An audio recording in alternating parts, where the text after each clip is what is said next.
Good morning and welcome to the October meeting of the Children and Family Scrutiny Board. My name is Councillor Alan Lamb. I represent the Weatherby ward and I'm the chair of this board.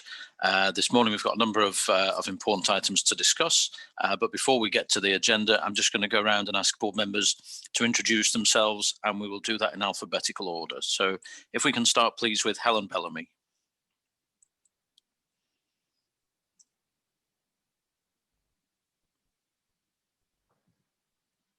Good start. Helen, are you with us? No, we'll move on and come back if we can get her back on. So, Councillor Bithell. Good morning, Councillor Bithell representing Kirkstall Ward. I've never been more pleased to see you, Councillor Bithell. We have apologies from Kate Blacker, so next is Tony Britton, please. Tony Britton representing Leeds Catholic Diocese. Thank you. Councillor Drinkwater, please. Paul Drinkwater representing Killingbeck and Seacroft Ward. Thank you. Councillor Flynn, please. Good morning, Billy Flynn, Councillor for Adlam Wharfdale Ward. Celia Foot, please. Good morning, Celia Foot, teacher representative. Thank you. Councillor Forsyth, please. Morning, Councillor Anne Forsyth, Farnley and Wortley Ward. Good morning. Andrew Graham, please. Morning, Andrew Graham representing the Church of England Diocese of Leeds. Thank you. Good morning. Councillor Caroline Gruen, please. Good morning, Councillor Gruen representing Bramley and Stanningley Ward. Thank you. Then I'm on to, did we have Councillor Hussain? We were struggling to get him, I think. No, so Councillor John Illingworth, please. Yes, it's John Illingworth from Kirkstall Ward. Okay, and Councillor Lennox, please. Hello, Jess Lennox from Crossgates and Winmore Ward. Councillor Marshall Cattung, please.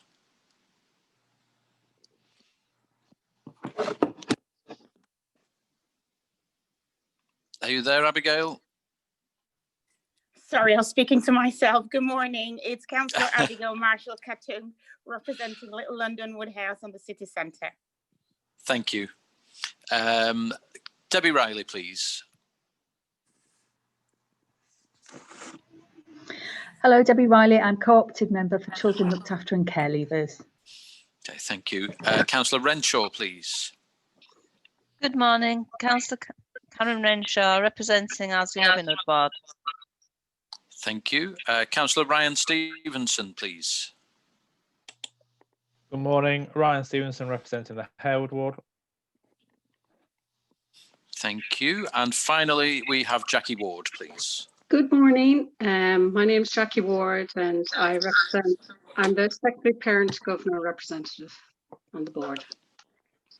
Okay, thank you. And I'll just check if we managed to get Helen, if she's with us.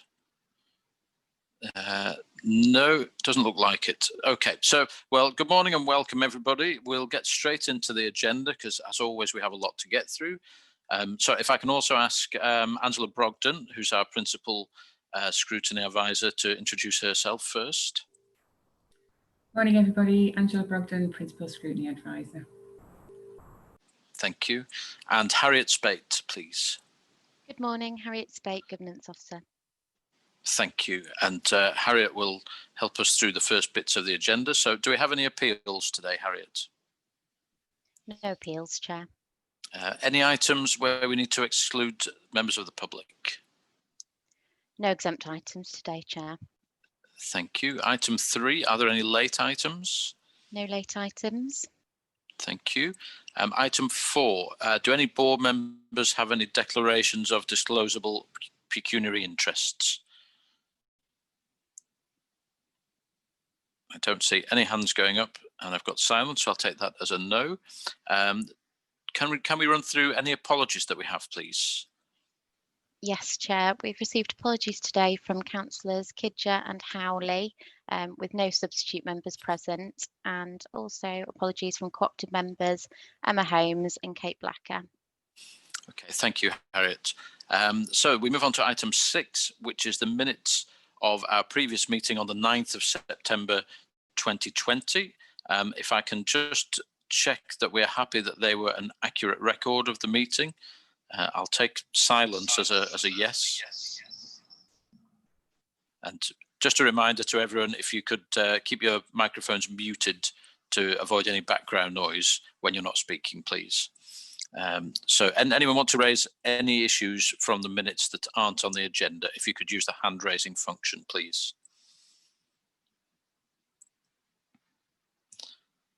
No, I'm not seeing anybody. So we will move on to item 7, which is our coronavirus pandemic response and recovery plan for schools. So before we start, I'm just going to ask the officers and executive members to introduce themselves. So if I could start with Councillor Pryor, please. Morning, everyone. I'm Councillor Pryor and I'm the executive member for Learning Skills and Employment. Thank you. Councillor Venner, please. Hi, everyone. I'm Councillor Fiona Venner. I'm the Cabinet Member for Children and Families. Thank you. Thank you. Sal Tariq, please. Morning, Salim Tariq. I'm Director of Children and Families. Thank you. Sue Rumbold, please. Good morning. I'm Sue Rumbold, Chief Officer, Partnerships and Health in Children's Services. Thank you. Val Waite, please. Good morning, everybody. I'm Val Waite. I'm Head of Learning Inclusion in Children and Families. Thank you. And then finally, Dave Clark for this item, please. Good morning, everybody. My name is Dave Clark. I'm the Head of Learning Improvement with Children and Families. Okay, thank you very much. So I'll go to Councillor Pryor initially to introduce the item, and then whichever officers are going to chip in. And as usual, we go into questions. If you use the hand raising function, I will note them down in the order I see them. And then once the introduction is finished, we can get straight into questions and comments. So Councillor Pryor, it's over to you, please. Thank you, Chair. So obviously this report covers a lot of the return to school since September. I think it was really clear at that point that keen back. Key points of the report: attendance is currently at 87%. That's roughly in line with national figures, and it's down from 95.1% for the same period of last year. On elective home education, we've seen quite a rise in this. And in section 3.2 of the report, we do go into a lot of detail, which I hope will be useful both today, but also I know you'll be picking up the attendance, EHE and exclusions report. I think it's in January as a scrutiny board. So I hope some of that information will be useful for them. It does include a full breakdown of reasons why parents are choosing to electively home educate their children. The largest known reason on this list is, of course, COVID-19, but it's not the only one. And the largest age group this is coming from is year 1. So on the current picture of the COVID cases we've had in schools, so the number of positive cases, we've seen a number of bubbles collapse. Now at the moment that's a system which is meaning a lot of children are off, but it's a system which seems to be working. We're not seeing huge numbers of outbreaks in schools. We're seeing the system working. So as of the 5th of October, we had 29 secondary schools with cases, which is 26 with more than 2 cases and 8 with more than 10 cases. But obviously when there are 10 cases, they're not necessarily linked. They could be in completely different parts of the schools, so different bubbles. We have 66 primary schools, 21 with more than 1 case and 1 with more than 10 cases, 5 special schools and 4 with more than 1 case. So that means as of Monday, that is 5,895 pupils who are self-isolating. So not necessarily positive, but self-isolating. And as a wider picture, that's 4% of staff and 5% of children. And again, this is very similar across the country. I know there's similar figures with some of the colleges I've spoken to as well, those percentage figures. We've also, in terms of exams, you may have seen in the news that the Education Secretary has announced that exams in 2021 will be taking place, but hasn't really given a huge indication as how this may happen, bar a suggestion that they may be delayed for 2 or 3 weeks. I don't really want to go into kind of go back over the exam period of this year. I think everyone knows how that went, and I think we're really clear we don't want to see a repeat of that. Personally, I'm not convinced that an exam period this year will work too well. I think we're going to see that students' experience of learning across the UK is going to vary wildly. We're going to see different cases of individuals and their learning. There are going to be different areas of local lockdowns. So a kind of a one consistent exam period as previous years, I don't think will be that productive. And actually, I think if we're going to really kind of get to grips with this, we need to be working on it now. I think you could quite easily see a better scenario where exams are scrapped and could be quite easily be replaced with a form of teacher-led staged assessments over the year, but those preparations do need to be starting now. One common feedback I've had from a lot of teachers is the enormous amount of pressure they're under and how much they're getting burnt out already. And I think what we have seen from the DfE is a lot of new regulations and a lot of new guidance coming very late and coming very close to implementation, just leaving no time to prepare, or meaning that kind of preparations that have gone underway have just had to be completely replaced. So we will be in talks with the DfE to try and make sure that the exams are much better prepared this year. But as I say, I do think a kind of teacher-led assessment would be much better than formal exams. I'll leave it there for now. Obviously, there's quite a lot in the report and a lot of areas for members to go to, but I'll leave it there. Thank you. Thank you, Councillor Pryor. Did Sal or Dave want to add anything at this point?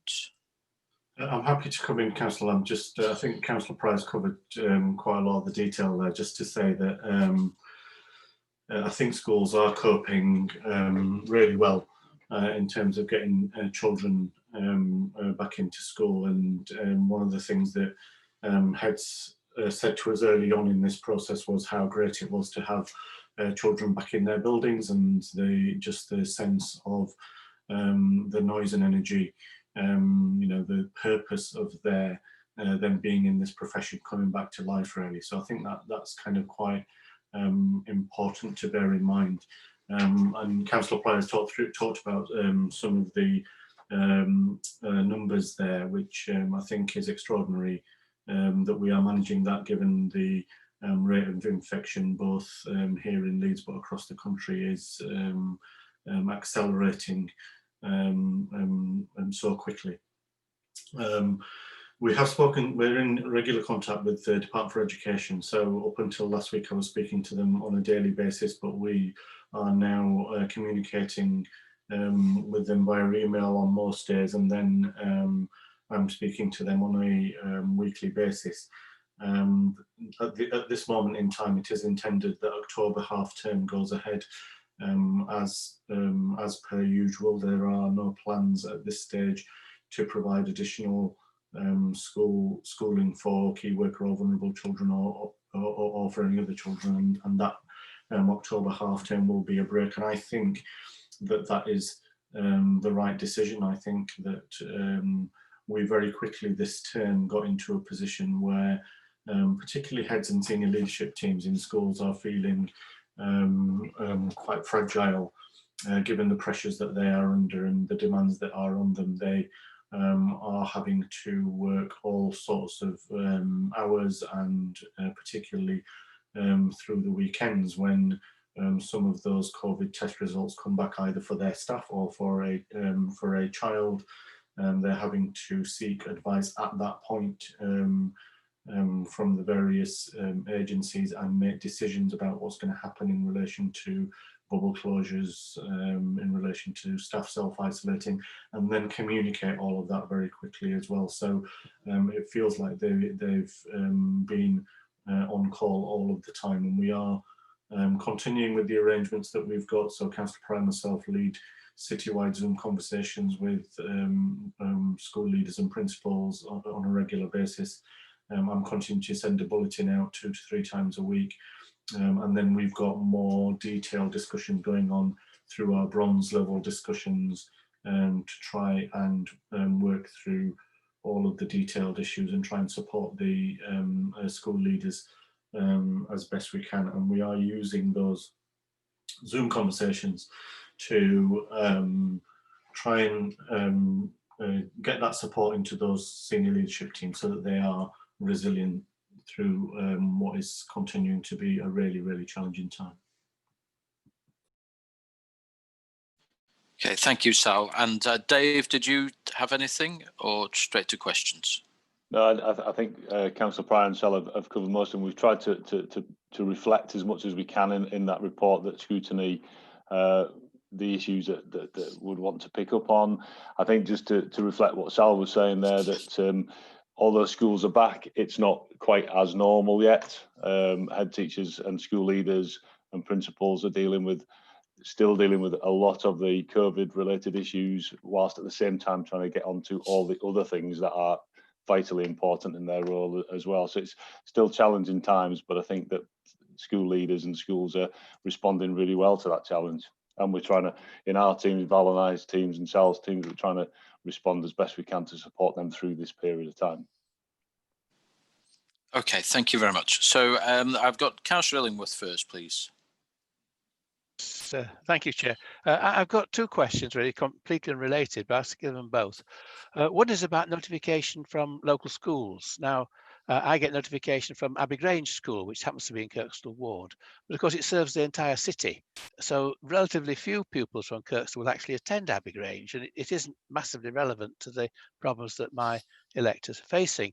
Much more interested in my case in seeing the results from Lawnswood School, because Lawnswood's in Wheatwood, so it's not automatically notified to Kirkstall councillors, and we don't really know what's happening there in the school which most of our secondary pupils will attend. So that's the first thing. Can we have some means of looking at other schools and making sure that the information we're getting is appropriate and relevant for the ward? Second point, I say completely unrelated, is about pupils who've missed education, missed exams, missed getting qualifications, and that applies right across the ability range, which isn't particularly high flyers or people who are going for relatively easy qualifications. Everybody's affected by this. We need, to my mind, multiple ways back into the system. Kids will have missed different parts of their education. They'll have all kinds of gaps in their knowledge and experience, and they need to fill those gaps very often. And also, in some cases, they need a marketable qualification they can use to get a job. So I'm anxious that we should have lots and lots of opportunities for students to climb back onto the tram and join the rest of the human race and not have gaps in their education. And that's going to need to go on for several years, not just for a crisis period. And that's really the burden of my question. What are we putting in place so that students can do remedial education, can get qualifications they've missed and rejoin the system as they grow older in their teens and early 20s? Thank you, Councillor Illingworth. Who would like to pick that up, please? I can pick up those. I think in terms of the notices for schools, it's a fair point, John. I can certainly go away and we'll work out something, a system there for notificating councillors. For those members who of the Scrutiny Board who aren't councillors, we have a notification system where local ward members are notified of closures or bubble collapses in their ward, rather. But I completely take your point, Councillor Illingworth. On people who have kind of maybe missed chunks of education, I think what we're really keen is that qualifications are still awarded. When we're looking at the 2021 exams, I still think qualifications should be awarded. It's just that the nature of them would change of how they're assessed, more kind of teacher-led rather than exam-led. For the kind of children from the past year who've had their exams this time, it has been confirmed that those exam results will be treated like any other exam results previously. But I guess there's a wider question of, it's not just about kind of what grades they have on a piece of paper, but actually what learning they've had. And I have had a few conversations with further education institutes about how things may be adjusted over the next few years. So I don't have a complete and full answer for you now, but they are issues that, as you say, are going to be ongoing for the next few years, and they are being picked up and discussed. Could I maybe add on to Councillor Pryor there, Councillor Lamb, in terms of the schools I work in, Councillor Illingworth, incredibly hard on that recovery curriculum, and that there will be issues of gaps in children and young people's knowledge and learning. One of the things that they will be doing is utilising the new tutoring programme money that will be coming into schools, specifically aimed at picking up those gaps and enabling young people to make progress back to where they should be. So that money will come into all schools, and it'll be the discretion of the school to spend.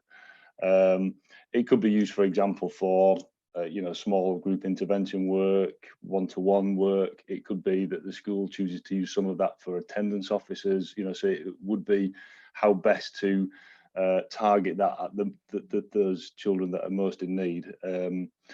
The advice is that schools will be looking at the Educational Endowment Fund resources, and they've got sort of evidence-based research programs with a range of strategies that schools could look at of how to utilise them best in their school. In terms of the tutoring programme that will come online, so that's there's two strands to that, Councillor Illingworth. There's schools will be able to select from a list of approved tuition partners, and that will launch after half term for schools to access. There's also some academic mentoring, so mentors that have been trained by Teach First that are going to be available to be deployed into schools to do that sort of tutoring, that one-to-one, and that's due to start. My understanding is that's due to start from November when that scheme's up and running. So I think there's more guidance to come, but actually that's one of the strategies that schools will use to try and address some of those real issues that you highlight there in terms of those gaps for those young people. Okay, thank you for that. Helen Bellamy is next, please. Hi, I'll just introduce myself because I wasn't here at the beginning as well. I'm the teacher representative. Firstly, I've got a couple of points and a question. Firstly, just to say it's really good to hear Sal and the rest of the council acknowledging how much work there is for head teachers to do and how much pressure they're under. And then also just to highlight that I think as well as the pressure on teachers, particularly of year 10, 11, 12 and 13, I think the students are under a huge amount of pressure, and their mental health is an issue as they're looking towards their exams, their GCSEs and their A-levels, and the gaps and whether they're going to be ready and what they're going to be.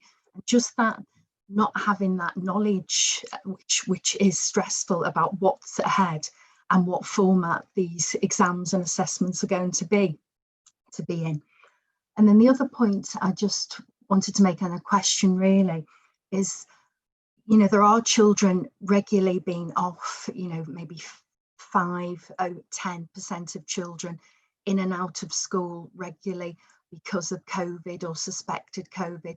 And that is quite a big issue. As somebody who's not long been out of teaching, that is a big issue on a daily basis, having a handle of who's in, who's out, what they've missed. Normally there might be during a week 1 or 2, maybe 3 absences. Some days you'll have a full class in. And do the council know what schools are doing to try and monitor and make sure that there aren't those gaps that are just appearing, even if they're gaps of 2 or 3 days or maybe more, that is going to impact on children's understanding and their development of their developmental understanding and their building up of concepts that are the basis for future learning. Yeah, I think Val may want to come in a bit on the emotional, mental health and areas, but in terms of that, you're absolutely right. The consistency for both young people and for teachers in terms of making that progress is essential in school. You know, ideally you want all children in school all the time, you know, with a real sort of flow to their learning.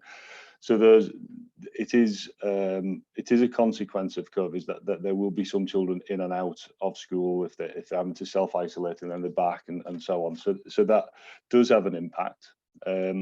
Schools are planning and they're working really hard to develop those robust remote learning opportunities so that when bubbles do collapse, then they switch straight away to that remote learning. And I think schools have worked incredibly hard over the last few months to get to that point where they've got much more robust systems where it can drop into effective remote learning. And we're working alongside schools we've got a remote learning group to try and like bring together and share good practice and support schools in that rollout of that remote learning, so that we try to mitigate some of those gaps or that inconsistency in terms of being in school all the time. So I think it's a really good point, and schools are working incredibly hard to deal with that challenge. In terms of the pressures that year 10 and 13 are under, like you say, I think we've included a letter that we received actually from one of the students at Brighouse Academy, which I thought was really powerful in terms of the young person's voice, in terms of the worries that they have, in terms of not, you know, that uncertainty, you know, in terms of what's going to happen for them going forward. And I think, you know, that was a really powerful message that we need to be aware of, that those young people are under pressure, under stress, they're not sure what's happening, you know, they're thinking about their future. And I think schools are being very mindful of that and trying, you know, to work hard to consider their sort of like emotional and well-being. And I think Val's team have been doing some work in terms of the emotional health and well-being. Do you want to come in on that one, Val, and the things that the teams have been doing? Yeah, thank you, Dave. Absolutely, there's going to be an awful lot of learners that, as you say, it will be inconsistent over this next period of time, because either they're having to self-isolate because of the bubbles that they're in school, or because, again, within the community, and those self-isolation because of contacts that they've made within the community. So we do recognise that. And I think, as Dave has just said, you know, there's an awful lot of work going in schools to actually ensure that there is consistency in the curriculum offer, and that there's online platforms that can be offered. And that goes across all of our vulnerable learners. So as Dave's just said, that we have got a working group within the local authority, and that's made up of primary schools, secondary schools, and all of our SILT colleagues as well are now joining that group, so that we can look how best we can ensure that there is consistent offer in education that can be given to all those children. In terms of the wellbeing, we have got a wellbeing grant that came from central government that came into the local authority of around £96,000, and that is to support all of the schools in actually meeting the needs of those young people. So what we are doing, we are working with colleagues that are across from social care, in health, and within learning improvement, learning inclusion, to actually work with schools to target where those learners need support, and then also to ensure that we build the resilience within that community. So that's not about somebody going in and doing individual counselling in the first instance, but it's about building that community where there is knowledge, there is learning, there are the skills that support that community in developing resilience and developing the support systems within their own community. And that's why we've chosen very much to work with the clusters and through the clusters, so that we then have consistency and continuity in that support, even when the money fizzles out. So we've got all of our teams, learning inclusion, educational psychologists, as well as health colleagues from CAMS, as well as social care colleagues that are working within the early help hubs, that are delivering training and support, building that resilience, building the community, and then also identifying if there are particular learners in particular contexts that also need that additional support. Thank you. Could I just come back very briefly, please, on that? Yeah, go ahead.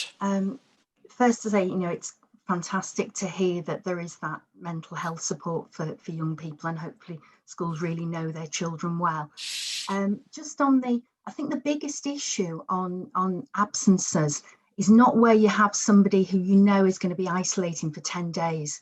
It's where you've got people having tests and they may be just out for 3 days, and then you've got another child here, there.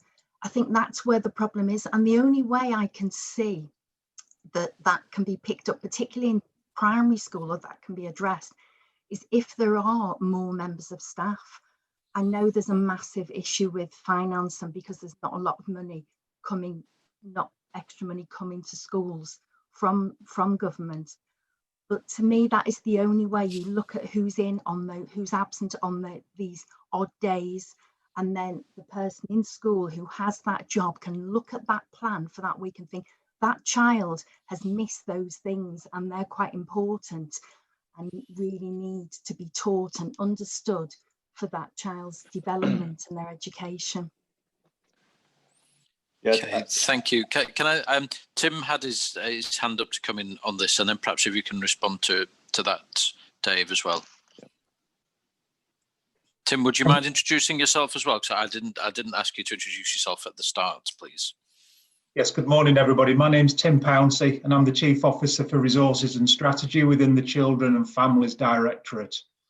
I thought at this stage it was just interjecting to tell you a little bit about what we know about the COVID catch-up grant.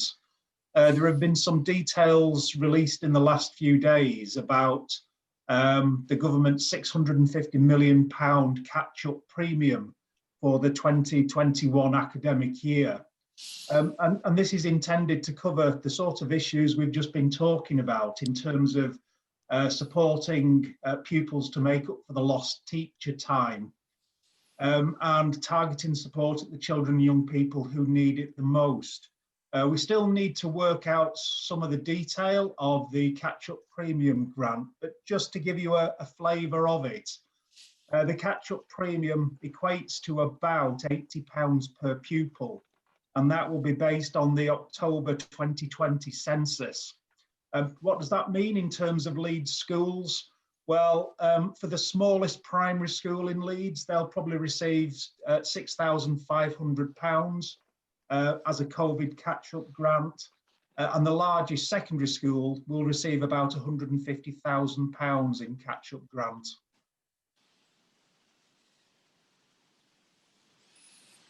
Okay, thank you, Tim.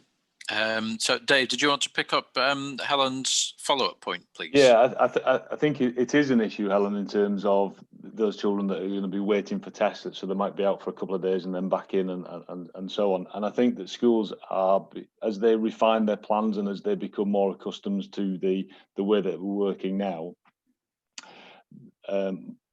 the anecdote, in an ideal world, I think if schools had lots of staff that weren't needed, they could be focused on just picking up those children and doing that sort of that learning, with those children that are out of school. But unfortunately, it's all hands to the pump, I guess, isn't it? With like staff in school, and so it's an issue. The anecdotal evidence that we're picking up, Helen, when we're speaking with head teachers, is that they're moving very quickly into, if you think of when schools started doing remote learning, sort of March, April time at the beginning of this, many schools didn't have platforms, they couldn't do remote things. The systems just weren't there because we weren't used to working like that.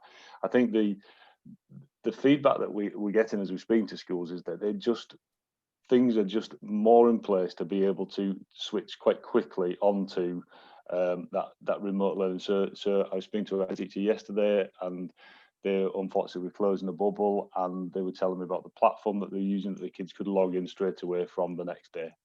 So I think that's the process that we're trying to, that schools are working towards, and we're encouraging. So we can pick up, or schools can pick up those children that are having those odd days off. So I think it is an issue, but I think it's one that schools are aware of and that they're working towards. And I think as we can continue through this whole situation, I think schools will get better And one of our roles, I think, through our bronze group meetings is to be sharing that practice and how schools are doing that, you know, so that we can.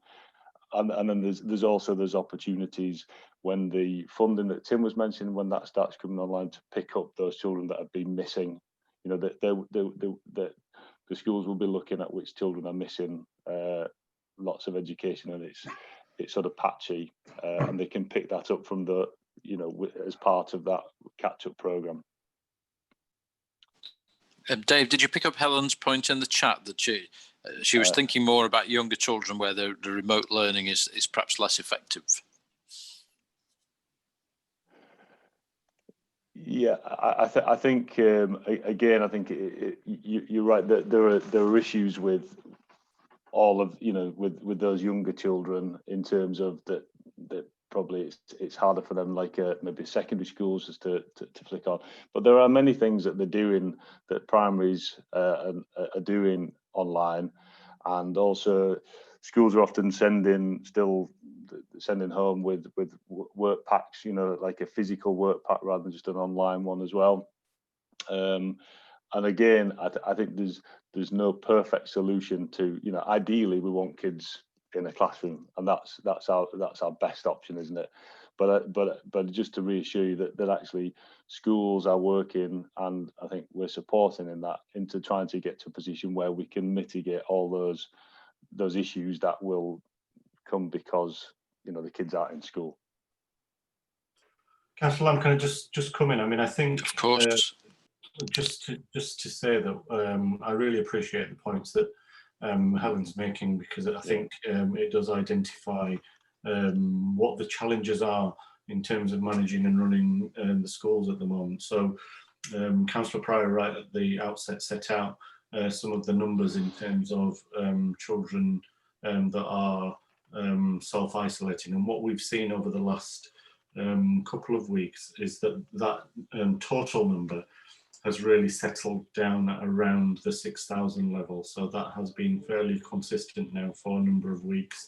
You know, obviously goes up and down a little bit each day, but within that, you have some children who are returning now from having self-isolated, and some children who are newly self-isolating, but also you'll have children who have previously self-isolated and are now into their second bubble collapse. And as you say, given some of the pressures around testing, there's those smaller impacts on it. So it is a complex process to manage, but I do think the schools are now, compared to right at the beginning, managing those processes much more effectively, as they've got used to the systems that they're involved in. And hopefully what that means is that they can start to identify and respond to individual needs of children, and that should be a bit better in primary schools where the numbers of children are lower. Okay, thank you, Sal. Councillor Bithell is next, please. Thanks, Chair. The first thing, 2 points really. The first one is I've had a load of feedback from schools, and all of them are saying what an incredible job of support the council's done. Dave, Val and their colleagues within their team in terms of supporting schools. And I think, being as this is scrutiny, is the right place for us to have that minuted. Just that they've been absolutely excellent and been a wonderful resource for our schools. And that's really wonderful to hear about the authority. I've also got a question of whether the scrutiny board can write to the DFE about the exam season that's coming up. I know for me and my school, and I know in a bunch of other ones, we're almost seeing the year 11 not believe that there's going to be an exam season, because actually at this point they're not sure of what's happening, and that's having an impact on their enthusiasm for learning. That's particularly dangerous, of course, especially to our most deprived children. Teaching 101 in the very first lecture you go to is about making sure that you're setting targets and making sure that you have appropriate success criteria, because kids need to know what they're working towards. And And at the moment, we don't have that for our year 11s in one of their most important years in education. So if we can send that from the scrutiny board, as well as obviously it's coming from the exec member, that would be really good. Thank you. Okay, who wants to pick that up, please?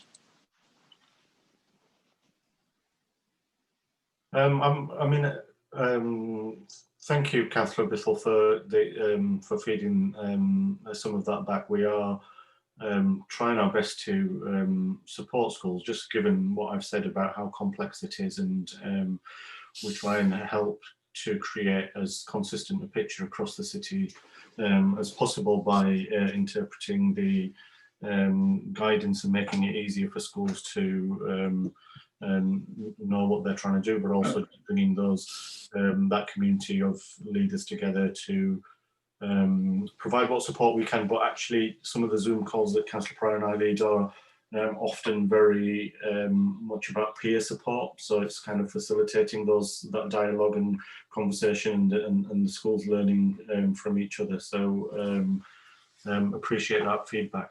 I mean, I think, you know, I guess it's a matter for the board itself in terms of whether you have a consistent view across the board, and whether you would want to make representation to the Department for Education. We clearly have lines open to them. If the board wants to do that, we can certainly facilitate that communication. Yeah, thank you, Sal. And yes, I mean, I was going to wait till the end actually to see what the board can usefully do in this situation. We just need to make sure so that it's the most effective, it's backed up firmly by evidence.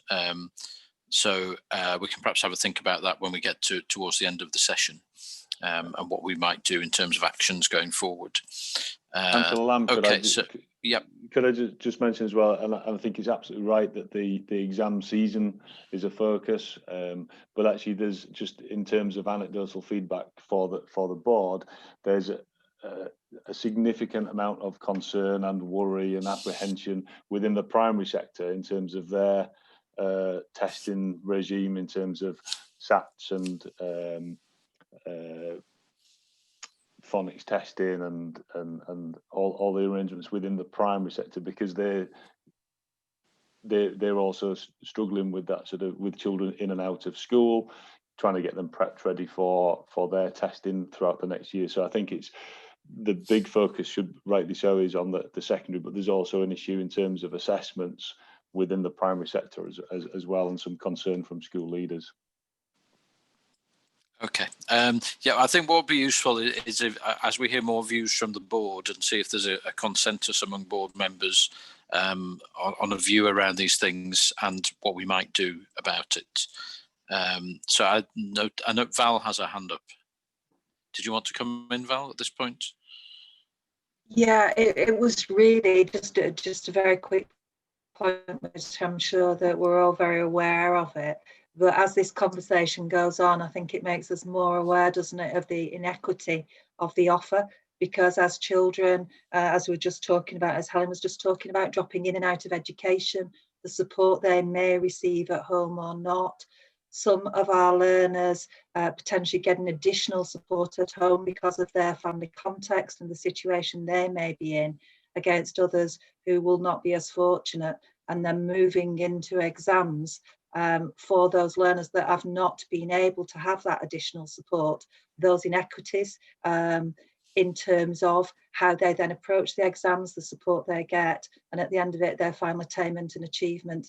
And I think that we really do need to recognise there's going to be huge discrepancies as we move forward, and even further widening of the gap between those different groups. Okay, thank you, Val. Councillor Gruen is next, please. Thank you, Chair. Almost everything I was going to raise has already been raised, and Councillor Bithell took the very words out of my mouth. But the question focusing on the exam season, I want to refer back to Councillor Pryor's introduction when he talked about the possibility of continuous assessment replacing the notion of an exam for this coming cohort, and the fact that if that does happen, it would need to be planned for now. I personally would support that for this cohort. I'm interested to know whether the Children's Service officers in their professional capacity would support the notion of continuous assessment for the coming cohort rather than an examination-based approach. And I would say that for both primary and secondary. And if as a board we would support that idea, then I was going to suggest, as Councillor Bithell did, that perhaps the Executive Board would want to put some weight behind that, as well as the Scrutiny Board, and press very hard. My only concern about it is that we really would need to get those plans in place very, very quickly if we were going to take that approach. The second point I wanted to make is linked to a lot of what's already been said about the COVID and the absence from school affecting the most disadvantaged the most. And my experience as a governor seems to be teaching me that there are definitely some students who are finding it difficult to return to the routine of school and the routine of learning. What are we doing about those students? We've heard from Val now about both funding and individual support that might be available, but certainly the fixed term exclusions have gone up since school has returned, and that concerns me a lot. And finally, I might be wrong about this, but I think I'm beginning to hear through the local news outlets some talk of the half-term break being extended to 2 weeks, with all schools closed for 2 weeks, and other measures in Leeds. Is there any clarity on that, please? Thank you. Thank you, Councillor Green. Who's going to kick off on those points, please? Would you like me to come in, Councillor? Yeah, go ahead. Pick up some of those points, Councillor Green. Yes, please. Couldn't agree with you more, Councillor Gruen, in terms of the disadvantaged young people and that gap widening between the two. We've already started to pick up some of the trends potentially that are coming through.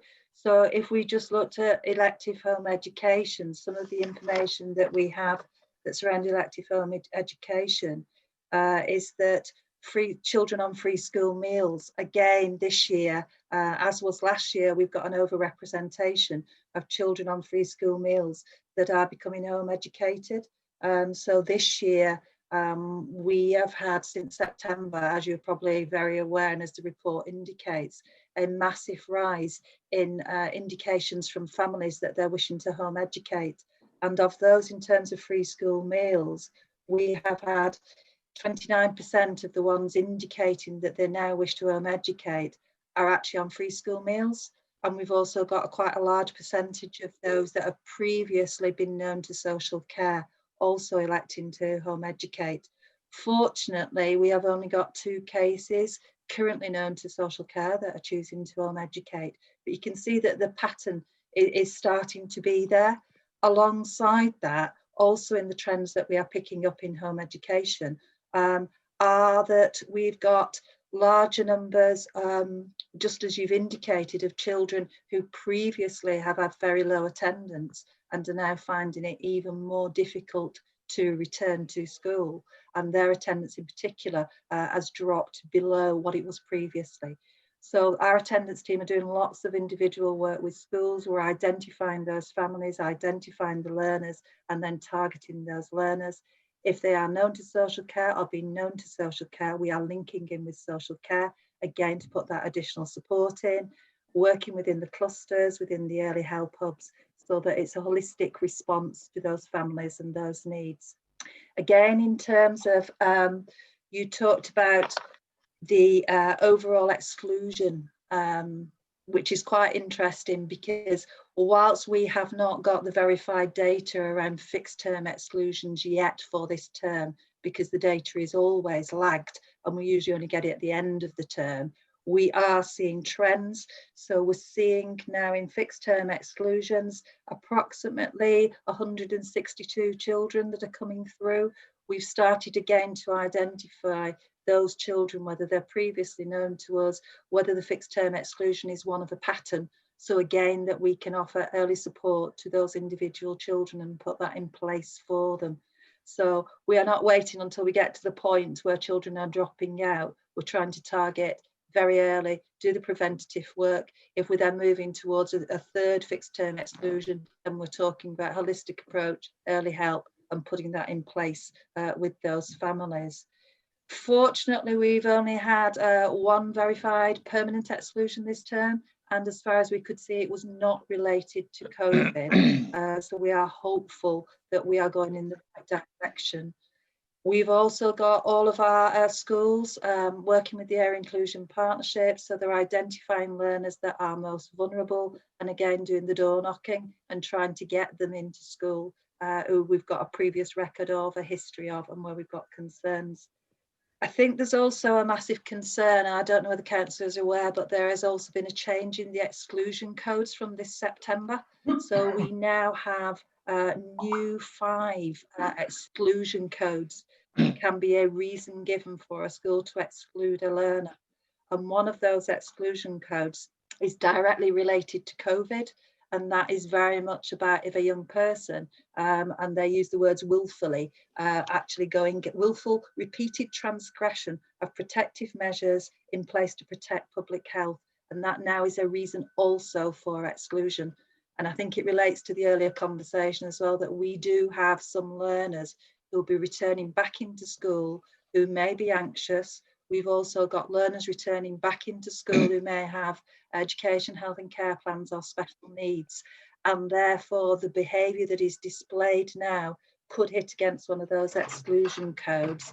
And we could end in a situation where we have got children who are being excluded now for more reasons than previously.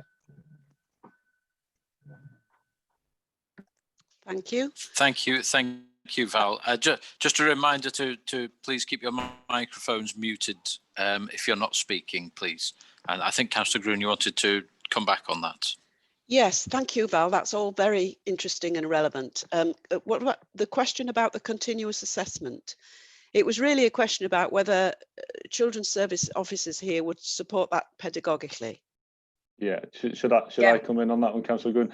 I guess the issue that we've got, we're waiting, Councillor Gruen, I guess, for that steer from national government in terms, they've made some changes already. So I think we highlighted, in the report about some of the changes that they've made to some of the GCSE and A levels in terms of, for example, in geography, not doing the field work. So there are a number of changes to that assessment criteria. I think what we're trying to do at the moment is find out what head teachers, school leaders are feeling about the assessment. So, for example, on Tuesday, I've got a primary head teacher bronze where our focus for that meeting is on assessment and on views on how do we do the assessment, what's the best view, what's everybody's views on it. And we'll do the same with the secondary to get their views, and then we can feed that back into DFE in terms of, because I think there's very likely to be discussions going on at DFE level at the moment in terms of what's happening. I know that Scotland are talking about their exam system. I think there's some announcements today whether England will also look at their exam system. And I think we would then have to, as officers, in terms of the guidance that comes out, in terms of the pedagogy, we would then need to support the schools with the framework that is produced nationally, I think, in terms of if it goes to teacher assessment, we would then do all that we could to support those schools to implement an effective, because you're absolutely right, there's a time scale, isn't there, to this in terms of switching over to a different system or a tweak to the systems. So I think we would just need to then support the schools in the process that comes forward. Yeah, well, I appreciate, obviously, you need to consult and liaise with the schools, but that was a bit of a non-answer, Dave. Do you support pedagogically continuous assessment or not? Personally, I think there's some real value in that, in terms of the teachers who know the children well and that are working with them, they know the situation, and I think there's some real value in that. Thank you. And the point about the 2-week half term? Can I just come in? I mean, I think, you know, Dave's right in the sense that we will be led by the guidance. We are in dialogue with those people who, you know, head teachers, school leaders who are dealing with the children and young people in their schools on a day-to-day level. And so we will take their views into account as we facilitate that dialogue between that front end and the Department for Education in terms of where they then end up. I think when we've talked about the disruption that that we've seen in terms of school attendance. So whilst you know at any given time you can freeze the number of children that are currently self-isolating or that are receiving that are off because they're having a test, that actual cohort of children changes on a day-to-day basis, and so there are a large number of children whose learning will have been disrupted through this process, and so there has to be something that we do about the impact of that in the way that we judge and assess those children and young people. In terms of the half-term issue, Councillor Groom, I have specifically asked that question of the Department for Education, and their response to me at this moment in time is that October half-term will proceed as previously planned, with no other additional either time or guidance about how to undertake it. So it's a normal half-term for the 1 week as it stands. However, they were keen to point out to me, as I am to you, that this is a changing situation, and it could be different within a few days or next week. But at this moment in time, there are no plans for extending half term. The plan is to proceed with the normal 1 week of half term. Thank you, Celine. And just finally, Val, on the points that you made, the advice that you're offering schools and the support, are you offering that to academies as well as local authority schools? Yes, absolutely. We are not differentiating. They're all our children, wherever they're being educated. So absolutely, we are. Just to come back though on the point that is around that pedagogy, because as a former teacher and then psychologist, child psychologist, I think that we're very much aware that there is lots of research that is out there that is actually identifying that we have got different learners, and that different approaches for different learners, you get different outcomes and better outcomes. For some learners, absolutely self-assessment from teacher assessment, continuous assessment gets a better outcome for that learner in terms of their attainment and achievement. For other learners, they prefer a different learning style, and actually some of the exam processes for those learners works for them. So I do think that we have to look at that whole picture, and it may be that actually we keep talking about personalisation, and that the combination between the two and a personalised approach for individual learners with individual styles might be the best approach. Thank you, really helpful, Val, thank you.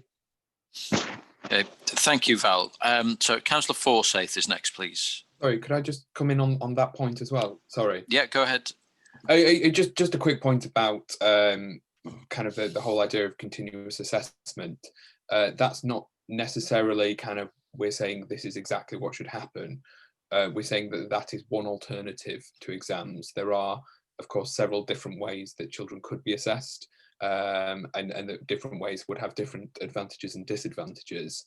And if there was a system that was being used instead of exams, for example, that could be one of them, I think there would need to be detailed conversations with teachers, with heads, but that work still needs to be done very quickly to work out what's being done for the year, because I think what there is at the moment is that just uncertainty in schools.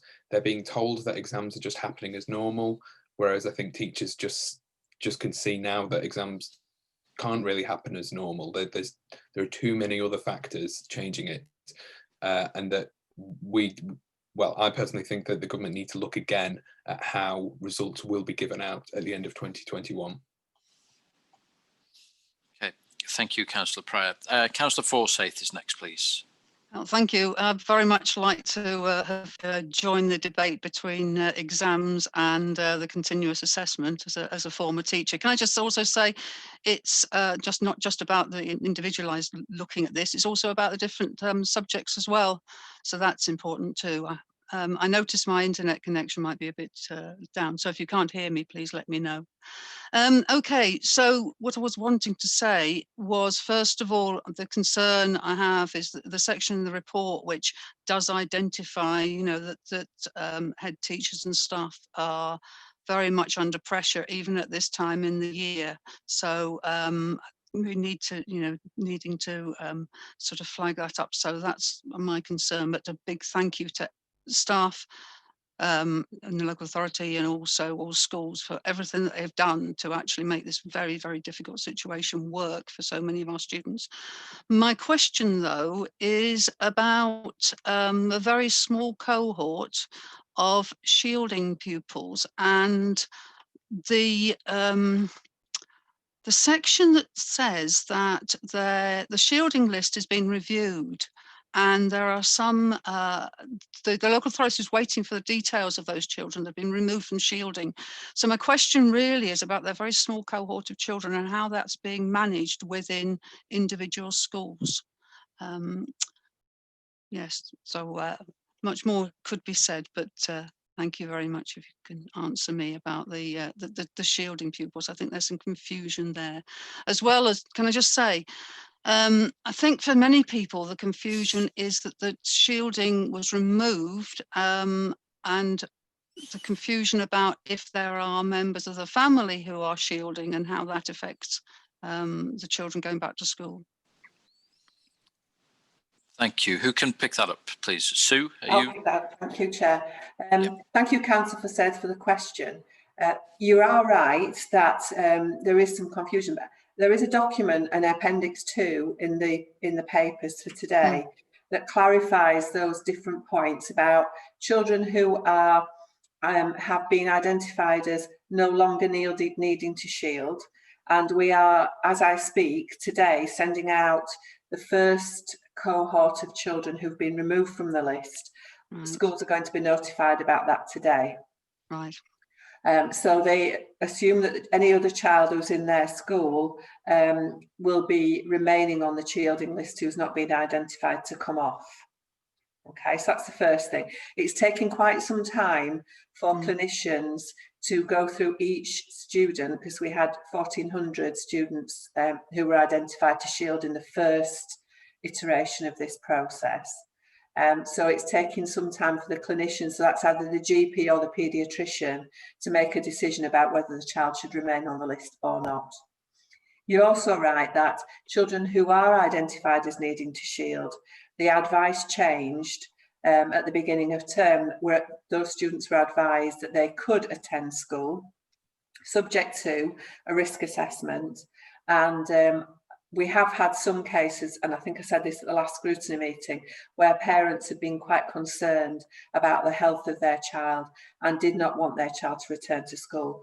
If that was the case, they needed to have a conversation with the clinician and to get a letter to advise school that this child should remain at home. And that has happened in a small number of cases. In terms of the document, and Appendix 2 does outline the issues around people who are living with adults who are required to shield. So again, the advice is that those children can attend school, but they must adhere to the guidance around social distancing, hand hygiene, etc. Use of masks in appropriate places. So all of that information is in place. Now, it may be that that changes if we do get over winter a continued increase in the number of infections nationally, and they may change the advice on shielding for children and for adults as well. So we're constantly reviewing that advice, but that's why it's so important that the shielding list is absolutely definitive about those children that need to remain on the list. And that's what I've said to head teachers in the brief note that's going out today, to say we will keep them updated about any child that is on the list, and if the advice changes, we will inform them immediately. And last time, all the advice was that children who are on the children list should not attend school and should receive support for home education. So that's not the case now, but it may change again. So it's a constantly moving picture in terms of how we do that. So I know that when we sent the list out to heads initially, they were very appreciative of the fact that we were sharing that information, and we have alerted them to the fact that they will be getting the amended list. And we're starting to send out the first tranche, and then we'll send out subsequent one as soon as the information is available to us. Thank you. Okay, thank you, Sue. So we have Councillor Stevenson next, please. Thank you, Chair. A comment and a question. First of all, on Councillor Bithel's point regarding what Scrutiny Board can do, I think probably I agree to some extent that there's a focus here for us. I think we just need to bottom out being clear in our sort of role and remit and what it is we think we want to do. I think we need to be clear it's the role of the administration to push forward policy positions. It's our job to investigate and review. I think the way to achieve that might be a separate working group that we could have, perhaps, where we could bring together all of the different evidence bases around all the different systems and try and come to an agreement collectively as a board. I think there is strength then if we have that process. There is strength of us then if we can all agree on something to move that forward and possibly write to, it's actually Ofqual rather than DFE that'll be advising. But I think we need to have that working group to establish that, because what isn't going to be helpful is if we don't have unanimous agreement on the board, and we then have to have a messy situation where there's a report and then a minority report from the board. It gets messy, and I think it's better where we have one agreement between us. So I think a working group as soon as possible might bring us round to that. So I would support that. My question is around the sort of wraparound care, the protective arm around the most vulnerable in schools. So as a case I dealt with this week, I'll depersonalise it, but a lady who was victim of domestic abuse and is therefore a single parent, their child has been forced to self-isolate as their bubble has burst in school. They left school. They've heard nothing now for 5 days about access to free school meals, about getting a test. This lady couldn't get an online test, so had to spend £80 that she didn't have to get a taxi to a site. And so obviously there's a question there around what are schools doing to recognise those vulnerable families. They'll obviously know who they are, but where cases exist where bubbles are burst, is there a process where staff are reaching out to those vulnerable families to say, look, we know you're going to struggle getting to a test centre, so we've got 10 per school. What are they for? And what is crucially, what's the process on free school meals? Because it doesn't seem to be working in every example. So is there some strategic approach there across the city? Question. Yes. Should I just pick up on that?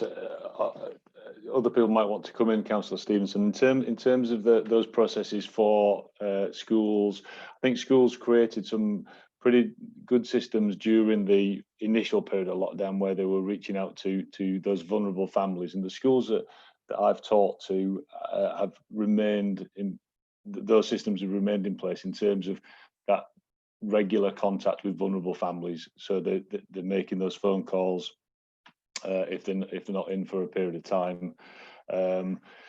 In terms of the free school meals, we've got the Leeds schools. There isn't the Eden Red system now. That sort of went after summer.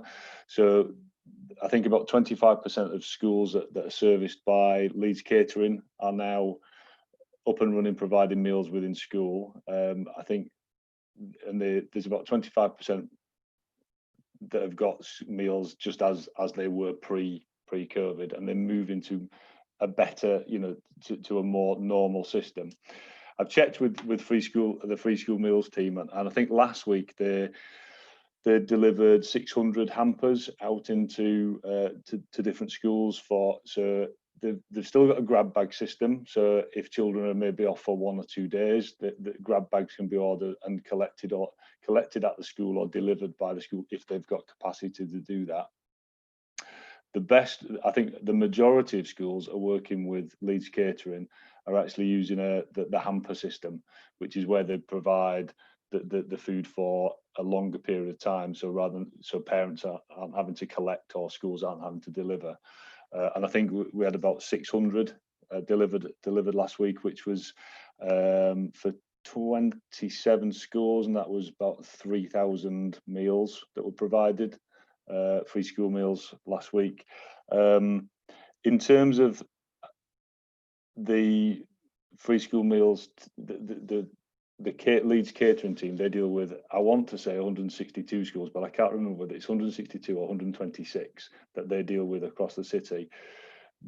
But we've put some information on Sal's bulletin about schools need to make sure that they are providing those kids that are free school meals and are vulnerable. They are entitled to that free school meal, and they need to continue to get that. So the schools that are working with Leeds Catering have access to that, and the school need to talk to the catering managers to ensure that happens. The other schools that are working with other providers need to make sure they're having those conversations with their providers so that those meals can still be delivered.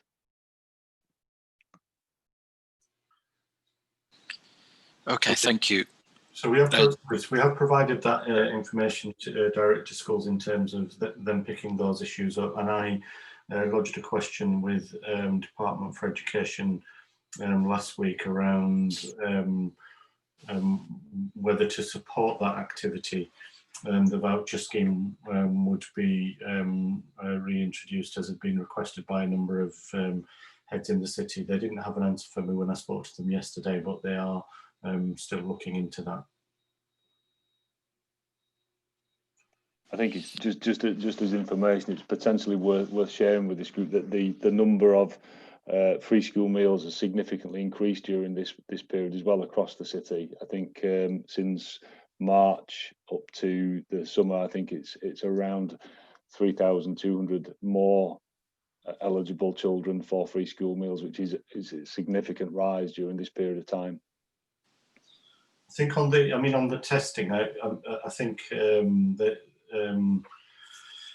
it is a challenge in terms of testing. You'll be aware of some of the pressures that are in the system nationally, and we have, where possible, provide additional capacity locally for testing. I think there needs to be dialogue with the schools in where people are struggling to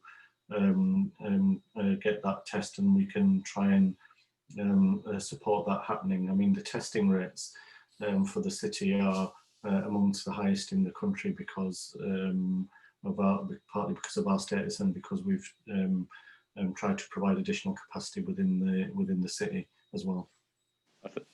And just as well, I think on the point in terms of the specific case you mentioned, Councillor Stevens, in terms of being domestic abuse and so on, that actually during the lockdown there's some really good links made between the school leaders and the early help offer around the city. And I think in those cases it's important that the school leaders are talking with the early help hubs and those teams who will be sort of part of that whole process around supporting those vulnerable families whilst they're not in school. Okay, thank you. Councillor Stevenson, does that cover all your points? Yeah, it was just the only thing outstanding was the 10 tests for schools. So what circumstances would schools use those 10 tests? Because from feedback I've had from teachers, not head teachers, but teachers, is in most schools those 10 tests are sort of sat in the cupboard waiting for the exceptional circumstances whilst these cases are skipping through the net as such. So under what circumstances should heads use the 10 tests they've been given? I think the guidance on those for schools, you're right. It's for exceptional circumstances, and it really is when families can't they can't travel to a test centre that might be further out of their area. So actually, it sounds in this case that it's probably likely a good if they can't get to a test centre, then it's probably ideally, the guidance says that it's actually when the tests that schools keep are for when symptoms present at school. But if the family can't get to a test centre, then it would seem an appropriate use of that test, and schools are now able to reorder. So when they've used their 10, they can reorder another set.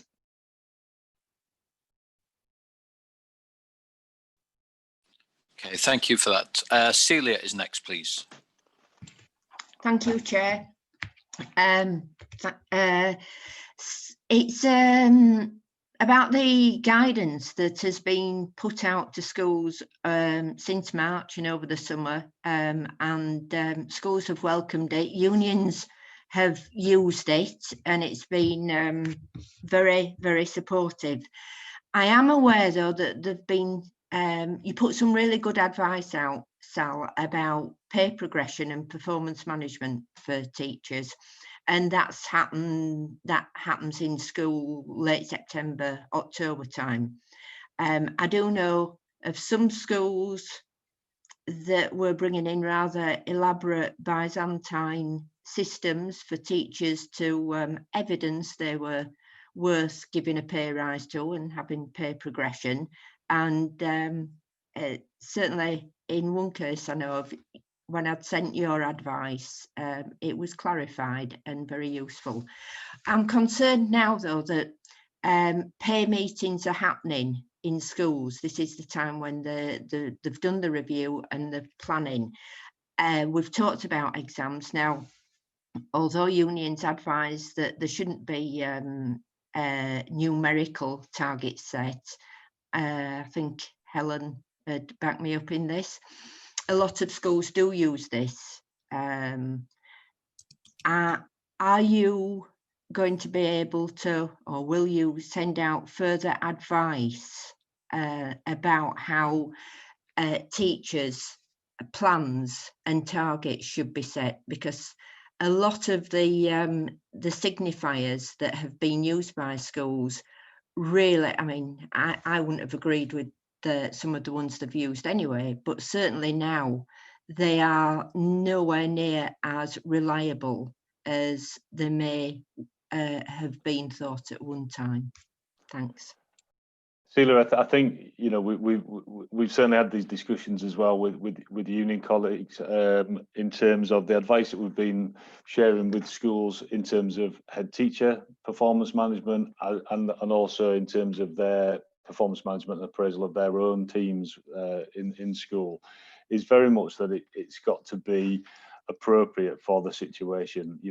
There's many head teachers that will because of the nature of the last sort of 6 or 7 months, they won't be able to fulfill all the targets that were set, but actually they will have completed many other targets and challenges that have been thrown at them. So I think our message has been about it's very much that appropriate use of the targets that have been set in terms of pay progression. And unless there's been, I think we discussed this as part of unions, things, I very much doubt schools will be using any numerical targets about exams and testing, and they'll use those very carefully because knowing the situation that they've been in. So I think, and then if there's any specific issues around any schools, I think like we've said before, that's a discussion that union colleagues can have with HR colleagues if there's any specific issues about how those targets have been applied. But our message would be the same, that it's got to be appropriate. It can't, there isn't a system now where things will just go as they were sort of 12 months ago when the targets were set. Okay, thank you, Dave. I've got Jackie next, and then Councillor Renshaw, and then we'll need to wrap up this session. Hi, I just want to congratulate all the head teachers, even all the way down to the cleaners. They're doing great jobs in each school now, and there's been a lot of stress on everybody. I'd like to say thanks to all the council as well. They've done a huge job over the last few months as well, and it's been hard going for everybody. Right, so now I'm going to go on the catch-up, the 2021 catch-up. The government has given money towards that. I think my worry and concern would be that children that have fallen behind, it usually takes them more than a year to catch up. I've had to experience this my own children. It takes them a few years if they are falling back before. It takes a few years to catch them up. So my question would be really, would the government be actually giving schools catch-up money for a few years, not just the one? That's the one question. And my next one would be the catch-up differs from child to child. Some children will work really well remotely. I think most schools have given homework packs to children. And some of the content parents would have been able to help with. But when it comes to high school and sixth forms especially, I found that my capabilities on A-level maths kind of fell down a lot because I've never done it. But so the catch up there is quite immense, I think. And I think the children this year, especially who are sitting exams, the stress on them quite paramount. And seeing as some exams are starting in January, I think young people need to know as soon as possible what are their exams. Will they be doing it on teacher assessments as soon as possible, because January is quite soon. That's it. Thank you. Thanks, Jackie. Okay, thank you, Jackie. Dave, is that you coming in on that? Tim might be able to help me out because I'm not 100% sure, but I'm sure that the catch-up money has been promised for longer than just 1 year, but I'm not 100% sure, and I'll need to check on the exact guidance for that. But I think that's going for a longer period than just 1 year. I think in terms of those children, yeah, you're right, it does differ from child to child, and I think that's why it's good that the schools are being given that discretion to spend that money how best how they see fit to spend that money on those children. The schools will be a little bit like the pupil premium money that people will be aware of, in terms of that schools will be accountable for that. So the light touch inspections that are going to be taken, or the light touch visits by Ofsted, they will touch on that and how schools plan to utilise that funding for the children. And then when the normal inspection regime starts from Ofsted, that will be part of the discussions how they're spending that money for the best effect on those children. And like you say, you mentioned that each child is responds differently, so that's why the schools will be able to use some may be small group work, some may be one-to-one, some may be tutoring, so they'll be able to best fit that to the needs of those young people. Tim, do you know anything about the whether the catch-up funding's been promised for future years, or are we still awaiting information on that? What we know so far is that the government have announced a national £1 billion programme of support. What they've said in the information that they've provided so far is that there is a one-off universal £650 million catch-up premium that will be available in 2021 academic year. And indeed, they're going to make payments in 3 tranches to support that catch-up grant. We've already had the first, the next 2 are still to come. The balance between the 650 million that schools are getting for the catch-up grant and the £1 billion programme that's been announced is £350 million nationally to support a national tutoring programme. To provide additional targeted support for children and young people who need help the most. And as I understand it, that will be the programme that will run beyond the current academic year. Thanks, Tim. Okay, thank you for that. So finally, I've got Councillor Renshaw, please. Thank you, Councillor Lamb. I'd just like to ask, we talk about people on free school meals and pupil premium, and then the ones who can afford to buy probably the resources that they require for education. But there's always that slither in the middle who just come above the free school meals, but below being able to afford the resources and requirements that they need to give the children that education. And not all families have access to internet. And I know a lot of schools have been doing, but they've been sending home programs on computers, different sorts of IT. And I just wondered what resources were being provided for that small, it might be a family of 3 who can't all get to the work being delivered by schools. And I'd like to say a big thank you, like Jackie did, to all the staff in schools, because I think they've worked throughout the whole holiday. They've not really had a summer. So they've shown the dedication, but I'd just like to know what that group are receiving, that small group in the middle, and how they're being identified. And then just picking up on what Val said about clusters. A lot of children in my ward don't have access directly to an area, a family centre or the cluster. And I'm just wondering how those families where the parents are struggling are being identified, with considering that the staff levels have been lowered and there's not as many people able to go out and do the direct family links. So I wondered if Val could just explain a bit more on that for me, please.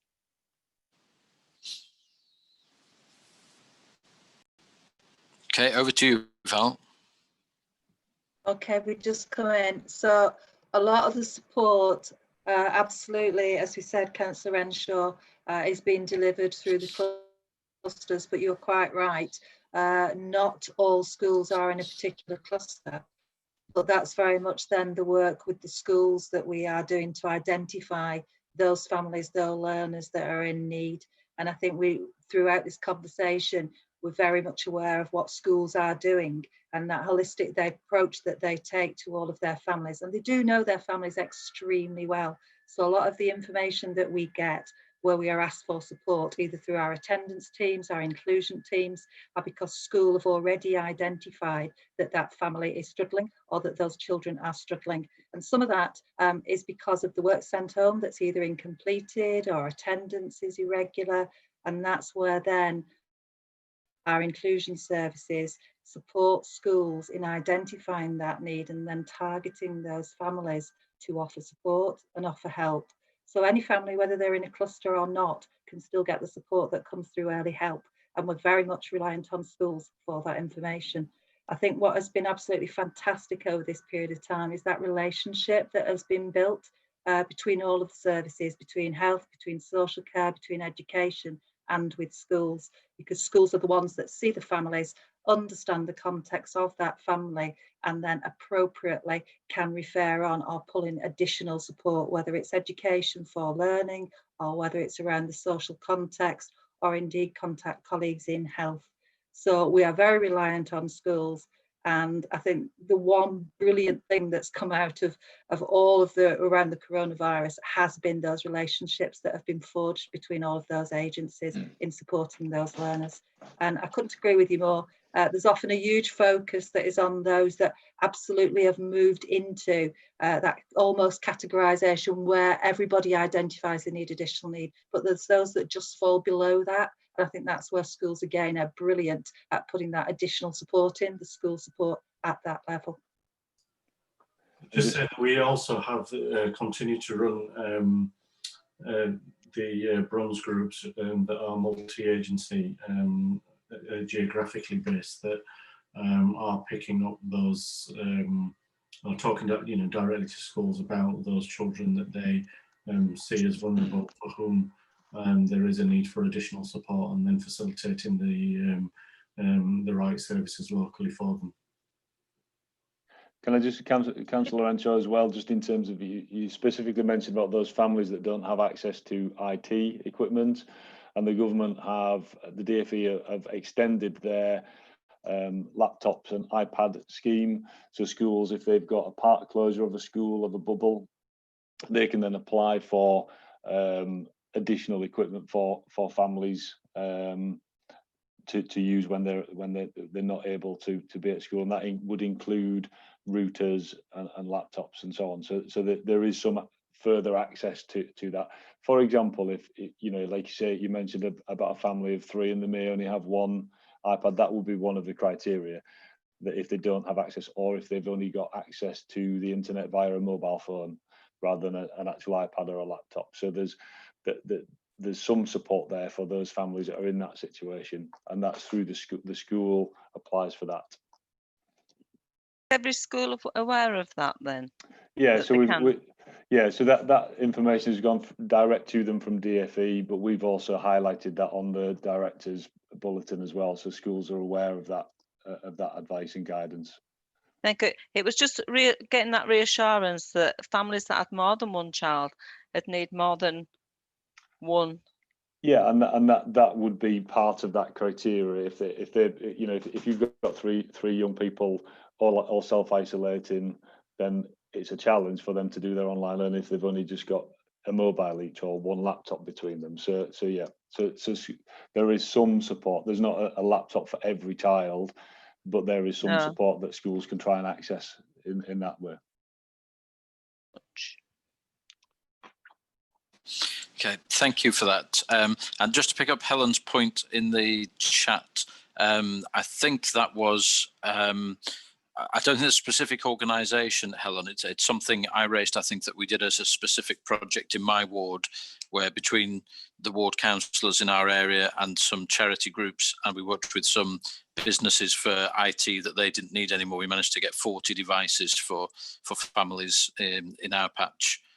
But I'm not sure, I'm not aware of a specific organisation that is doing that. But I'm sure someone will chip in on the chat if they are aware of that. Okay, we've covered a lot of ground there, and I just want to return to the idea of a letter and some further work about, I think we've heard a lot of really good stuff that's going on in Leeds, but clearly the pressing concern was around exam season and testing and what we do about that. So I think we've got a couple of options. So number one, we could write a letter immediately, and the issue I think we'd be writing about would be the need for certainty as soon as humanly possible, so that people know what they're doing, what they're dealing with.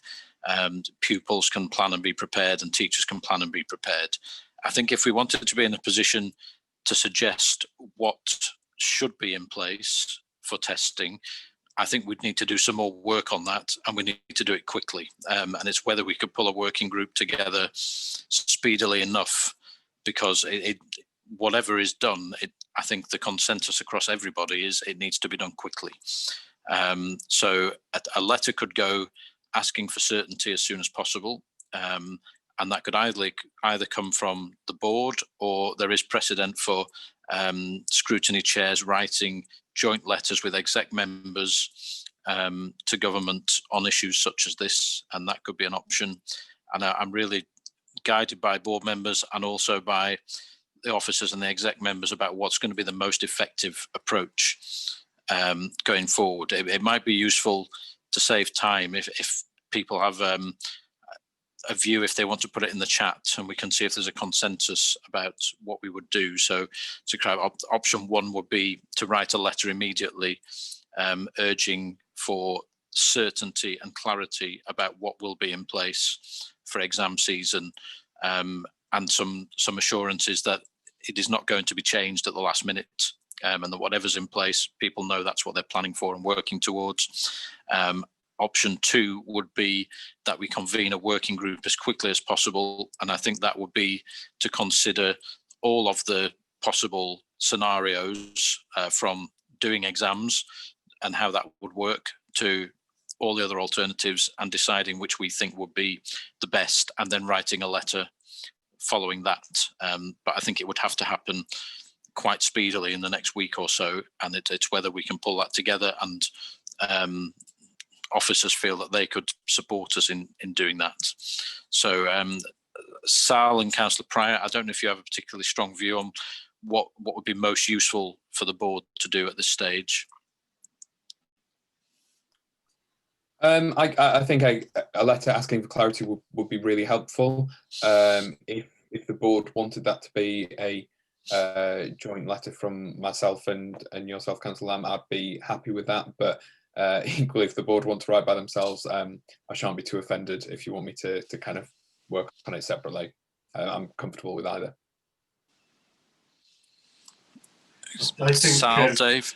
I think pragmatically, option one would be, I think people can easily agree on urging a position to be clarified as soon as possible. So I think that's going to be easier to achieve than it is for us to get a helpful dialogue and even consensus beyond that dialogue. So it might be that by the time you get a working group together and then have a debate, you may still not be in an agreed position across the board. But I think we can all agree that whatever the process is going to be, it is going to be helpful and supportive to all concerned if that can happen as soon as possible. So, and we can get on with that option pretty quickly. So I think my view would be that that's what we go with. Okay, so I think the consensus I'm forming from the chat, and if you have a strong objection to what I'm suggesting, then use the hand up so you can speak. But I think it is that we write a letter immediately. But my personal view is it's probably more powerful and effective if it goes from both myself and Councillor Pryor jointly. And then we also look to see if it's feasible to set up a quick working group to look into what the options are and perhaps come up with a recommendation. And there could be a second letter if we feel there's strongly that there's a particular approach that should be taken. So is there any strong opposing view or other idea to that? Chair, can I just ask Sal, from a DfE point of view, as I mentioned in the chat, there is an official DfE position at present, isn't there? Which is the certainty is the DfE position, the exams will go ahead. The question is how far they'll be delayed. So are we not asking a question we already know the answer to?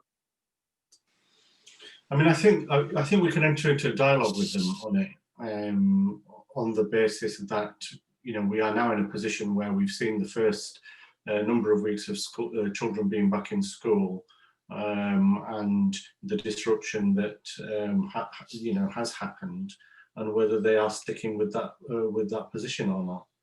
I mean, I can have that conversation with them next Tuesday as a starter.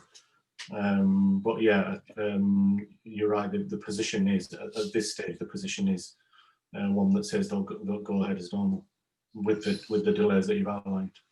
So there is certainty. So we've answered our question. That's my concern. I think we're wasting time writing a letter that a civil servant will reply to and set out the government's position. That's my only concern.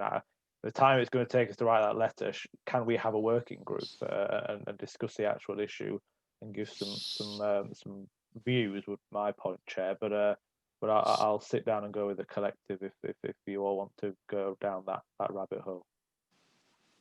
Okay, we've got a couple of quick hands up with views. So we've got Helen first, then Councillor Lennox and Councillor Bithell. I think although there is that message from DfE, it's completely unrealistic. And we know that things are constantly changing, and we know there've been quite a lot of government U-turns in recent times because some of their decisions have been unrealistic. And I think the important thing is, as somebody who's taught not that long ago and who's got children who have either just been through or are due to go through the formal examination system, it's really not realistic to say now that those exams, that old GCSEs, I'm showing my age there, GCSEs and A levels will take place. And so I think any letter needs to say that despite the fact that we have heard this message, we believe that it is unrealistic at this time to state that formal examinations can go ahead, and therefore we need to plan and decide another route so that we can build up what needs to exist in order for that to happen successfully and accurately. Okay, so perhaps taking those few points on board, then we're not asking for certainty. What we're asking for is almost for a reflection on whether it is right that the official position is that exams will go ahead. And if the decision is they will go ahead come what may, there needs to be certainty about how that will look, given what disruption there are and what assurances are it will be fair, and why the other options have been dismissed, perhaps. So there is Councillor Lennox, Councillor Bithell and Celia, please. Helen's pretty much covered what I was going to say, but I think we mustn't forget that when this was raised, Councillor Bithell raised that Year 11s are unable to understand what May is going to look like for them. This is 7 months away. They've had so much time off school. You know, this is not just about sort of the admin and the organisation that schools desperately need to be able to do. This is about what teachers can, what confidence teachers can give Year 11s and in the next few months who may have, you know, X number of days off school. Any given bubble may collapse. It's not just about how is it going to be structured. It's about all of the environment that these students are working in up to the point when they do their exams as well, and what teachers can what the teachers equipped with to support them through that period of massive uncertainty. It's 7 months away. We don't know what it's going to look like for them. Okay, thank you. Councillor Bithell, did you want to come in? I think you put your hand back down again. I was just going to keep quiet because my points have vastly been covered, but as I was called anyway, I think it's a really good idea to do a working group going forward. I think people are really effectively now putting some meat on the bone, so to speak, of the letter that we're going to send out. And I think that's absolutely right, that Ryan's right. We know what they're saying is the absolute confidence is that they're going to take place, but we need to know the things that you said about why the others haven't been, or why the other options haven't been utilised, and what it's going to look like in May. So that's great. Thank you. Okay, thank you. And then Celia, you wanted to come in. Yeah, just a couple of points. If they persist with saying they're doing the exams, how are they going to construct exams to take account of disruption last year and this year for pupils? And also, if you want to point out that they were saying the same thing last summer term up until the last minute. Yep, thank you. Councillor Forsyth, please. Just a quick thing to say. Do we know what the views of the exam boards are in terms of managing all of this? I'm not in a position to answer that question. I would just wonder whether any of the officers, have got any information about what advice the DfE have had in terms of how. So the certainty is needed for them as well, and whether they've got a view on that. Dave or Sal, I'm looking to you on this one. I guess everybody's in the same boat in terms of there's been the consultation with Ofqual. People will be looking at what the DfE have put out as what's happening, and we'll be working towards that. But there's always that chance that if things change, then they'll have to respond differently to that. So I think in many ways, Councillor Forsyth, it's about certainty for the sector right across the board. Okay, and Dave, another question for you and Sal. Is it would it be practical for you to pull us together quite quickly what the different assessment options would be, so that we could explore those in a working group. Yeah, I think we can put some potential options together of what schools will be thinking in terms of potential ways forward. Yeah, I mean, it doesn't need to be a huge document. I think it's just that these are the options and these are the pros and cons of each, so that we can then use that as the basis of a discussion. Yeah. We've got quite a good breadth of people on this board in terms of covering teachers and unions and parents, grandparents, to try and come to a balanced view, I think. So I think if we could do that, that would be good. I've got Councillor Marshall Cattung with her hand up. Thank you, Chair. Just with the issues that we had in July and August with year 13 and year 11, and obviously we're looking at year 11 again and another year 13 for next year. And we ended up with lots of young people using their current assessments in terms of what happened between September 2019 right up to March. So all the assessments and all the tests and all the homework that these young people are going through right now, what are the schools doing in preparation to help these children in terms of achieving? Because lots of us do know, especially with mocks, even when I was a young girl, because you know it's your mock, you don't put so much effort into it because you're waiting for that last time when you're going to give it a blast at your final exam. So with what has happened in 2020, we have a lot of uncertainties going into 2021. What are the schools going to do to ensure that the young people who are currently in year 11 now and those who are currently in year 13 now, going into 2021, will not be in the same position with the young ones who have just left year 11 and year 13 this year? Okay, thank you for that. Okay, so I think that there is a consensus to draft a letter, which I will share with everybody in advance, so that everyone can contribute to it, and make sure it does reflect what everybody's thinking, but also that we look to quite speedily pull together a working group, with hopefully a document that Dave can organise for us to look at the options that are available and come to hopefully a consensus between us on what would be a sensible way forward that we can then feed in subsequently and say this is what we think should be happening, and reflect all the comments that have been made. So is everybody happy that that's the approach that we take? I'm not seeing any objections. Angela, are you comfortable with that, apart from the horror of a hastily arranged working group? Yes, that's fine. And obviously I'll correspond with members about the date and timing for that. Okay, right. Thank you very much for that. So I think we've given that a good airing. So if we can move on now to item 8, we're a bit pressed for time now. We've got 40 minutes left of the session.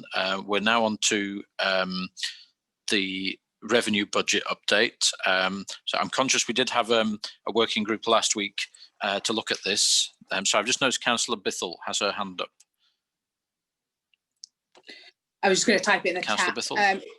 It was very quickly, still on the last item, 2 very quick things. The first being, can we add into the letter a question on what mitigation, if they do stick with exams, is going to be given for children that miss education based on how many times they've had to isolate, etc. And then the other question was, can the working group be Monday to Wednesday, if at all possible, please? Yep, I actually had next Monday in my head as a possibility, which when Angela's picked her chin off the floor, then we'll get that organised as quickly as humanly possible.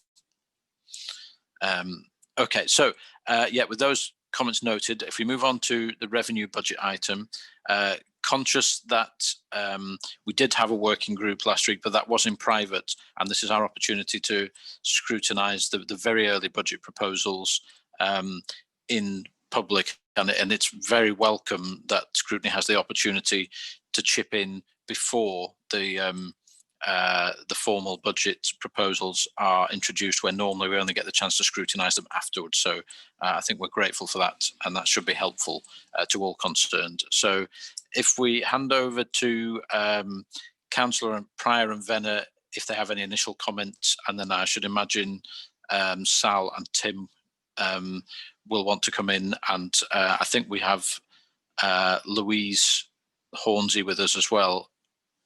Are you on the call, Louise? I am, yes. Hi, everybody. Yeah, are you okay just to introduce yourself, Louise, just for the benefit of people watching at home?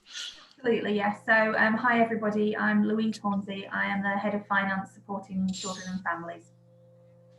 Okay, thank you. So we've got about 30 minutes on this item. So if I could ask that the introductions are to the point, and then if we keep the questions really quick and focused so we can keep things moving and get through as much as we can. So over to Councillors. Councillor Venner, do you want to go first? Thank you, Chair. I'll be very brief, particularly after the meeting last week. I just wanted to make a couple of comments. One is that members will be aware from the papers that we are looking not only at a gap of 180 million, but that gap following 10 years of austerity. And the challenge that we have as Directorate, or one of the challenges, is that there's very little we do that's not statutory. So on the health and social care side of the portfolio, there's only early help, things like children's centres and the youth service that are not statutory. And we've had very clear indications from the group last week that people are really not keen to see cuts to those areas, but it's hugely challenging because the gap is so enormous and most of our work is statutory. And we very much welcomed the meeting last week and this meeting now in order to get your views on what you feel should be protected and prioritised. But obviously we are within a context that's incredibly challenging. Thank you. Thank you for that, Councillor Venner. Councillor Pryor, did you want to add anything at this point? Or I'm happy to go straight in. I know we're short for time. No problem, thank you. Louise, are you okay just to do a very quick 1 or 2 minute summary of the context of where we are, and then perhaps Tim can give us 4 or 5 minutes, and then we can go straight into questions. Absolutely, yes, that's fine. Yeah, I understand you'll probably want to focus on the actual proposal, so I'll just do this very briefly. In terms of the financial context, obviously you'll be aware of everything that COVID means at the moment, not just operationally but financially. It is a massive challenge. So we have challenges this year, and we have received some additional funding this year and are still in conversations with government around what more support we can get. But when we look forward to next year, to 21-22, we can see that there is a budget gap there. So before COVID, we did know that we had some budget pressures of about 60 million. The things that have happened since then in terms of reviewing those pressures and adding in the impact of COVID means that for next year, if we don't do anything, we're looking at a budget gap of about 118 million. And obviously that's quite substantial, hence the drive to see what savings we can identify for next year. So the proposals that were brought forward to September Executive Board address a portion of that.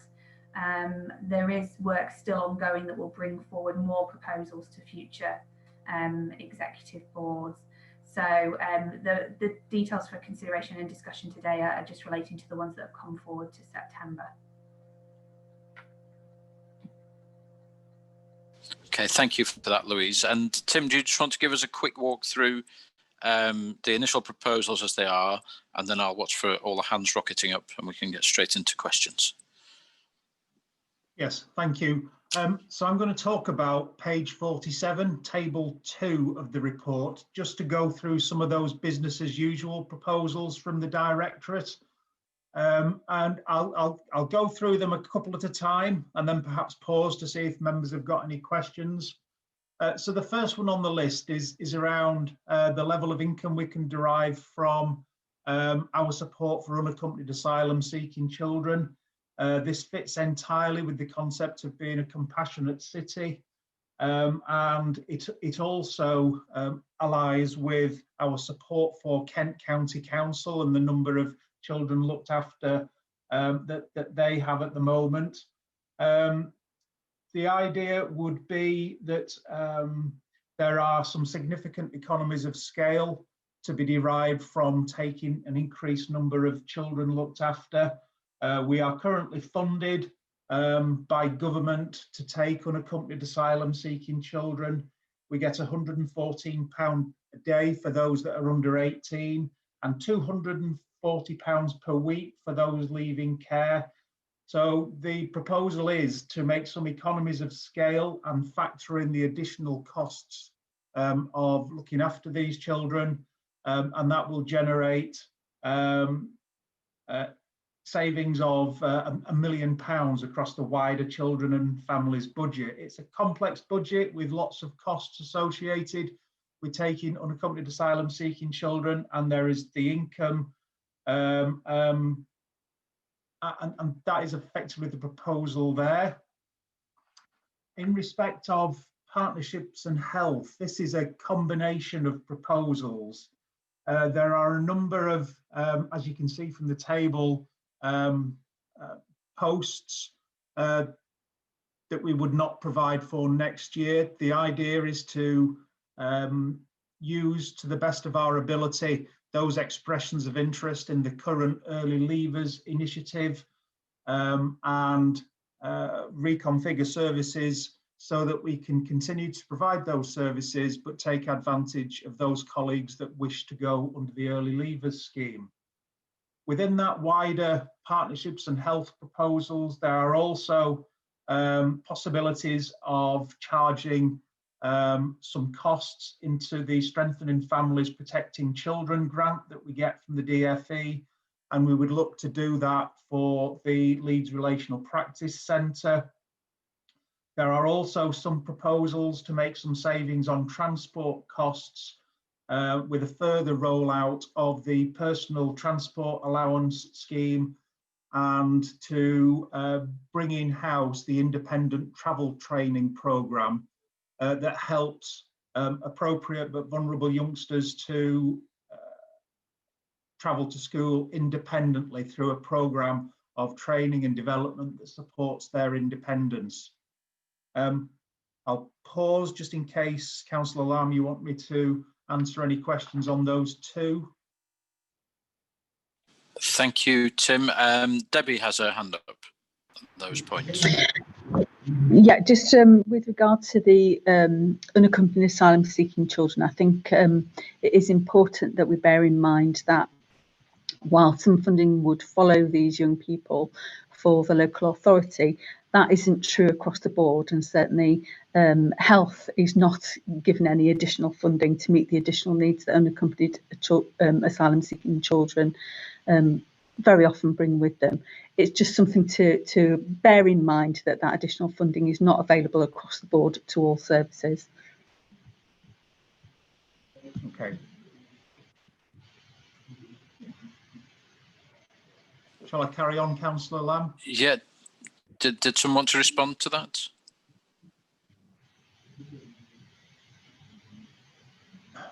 I'm happy to say that I appreciate the point that you've raised. I think we currently don't. We're currently not up to the level that the government recommends each local authority should be in terms of the numbers of unaccompanied asylum-seeking children each authority should have. So at this stage, this is not about going beyond where we should be.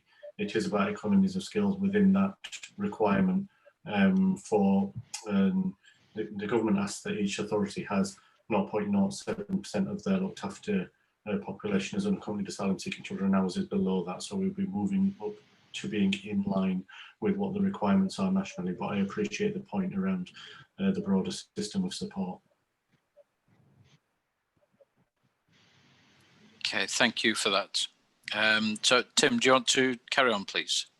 Yes, the next proposal is about changing the basis of the contribution to the regional adoption agency, which is One Adoption West Yorkshire. So all 5 districts within West Yorkshire contribute to the cost of the regional adoption agency. And we've had discussions with the management committee of One Adoption West Yorkshire to change the basis to an activity related contribution. When that's agreed, that will result in a saving to Leeds of £740,000. The next proposal relates to Adelbeck. Adelbeck is one of 15 local authority secure children's homes in the country. The facility at Adelbeck is a 24-bed facility that has a mix of welfare beds and beds that we are contracted on a framework agreement to the Youth Justice Service. The proposal here would be to increase the rate per week by 3.7%, which will generate an additional £250,000 worth of income. Adelbeck this year is budgeted to generate about £6.7 million worth of income. So that 3.7 increase would generate another £250,000. Again, I'll pause, Councillor Lamb, just in case there are any questions. There's no hands up at the minute, Tim, if you want to carry on, please. Perhaps given the time, I should just sort of plough on and jump in if you want me to pause. So the next proposal is to cease the funding for 2 posts within West Yorkshire Police. We have a rolling agreement with West Yorkshire Police that's renewable on an annual basis for the funding of the costs of an inspector and part of the costs of a sergeant. The recital in the funding agreement is about developing links and practices which will improve overall outcomes for children. We think we've got to the stage where that work is now done and we can cease the funding of those posts within West Yorkshire Police. As I said, it's an annual agreement, so it is subject to annual review, but the proposal is to give notice on that agreement with West Yorkshire Police. The next proposal is for some savings to education premature retirement costs. So the council is required under the Education Act 2002 to pick up some of the costs of retirements in schools. This is something that's specifically mentioned in the Leeds scheme for financing schools, and we would seek to review that.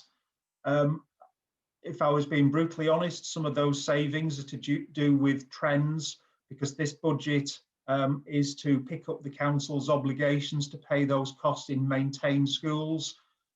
Fewer maintained schools mean there are fewer costs to pick up every year. We would also seek to consult with Schools and Schools Forum about how we might amend the Leeds scheme for financing schools, just to provide some greater clarity and certainty in terms of the circumstances in which those costs fall to the council and the circumstances in which those costs fall to the school. The next proposal is to make some savings in how we administer some of the traded services we have with schools. When I talk about traded services, we've probably got 20 plus services that trade to a greater or lesser extent with schools. And we do that via a platform called Leeds for Learning. Leeds for Learning has the functionality to automate some of the back office processes. At the moment, it is quite clunky, and we generate about £5.8 million worth of income from trading with schools.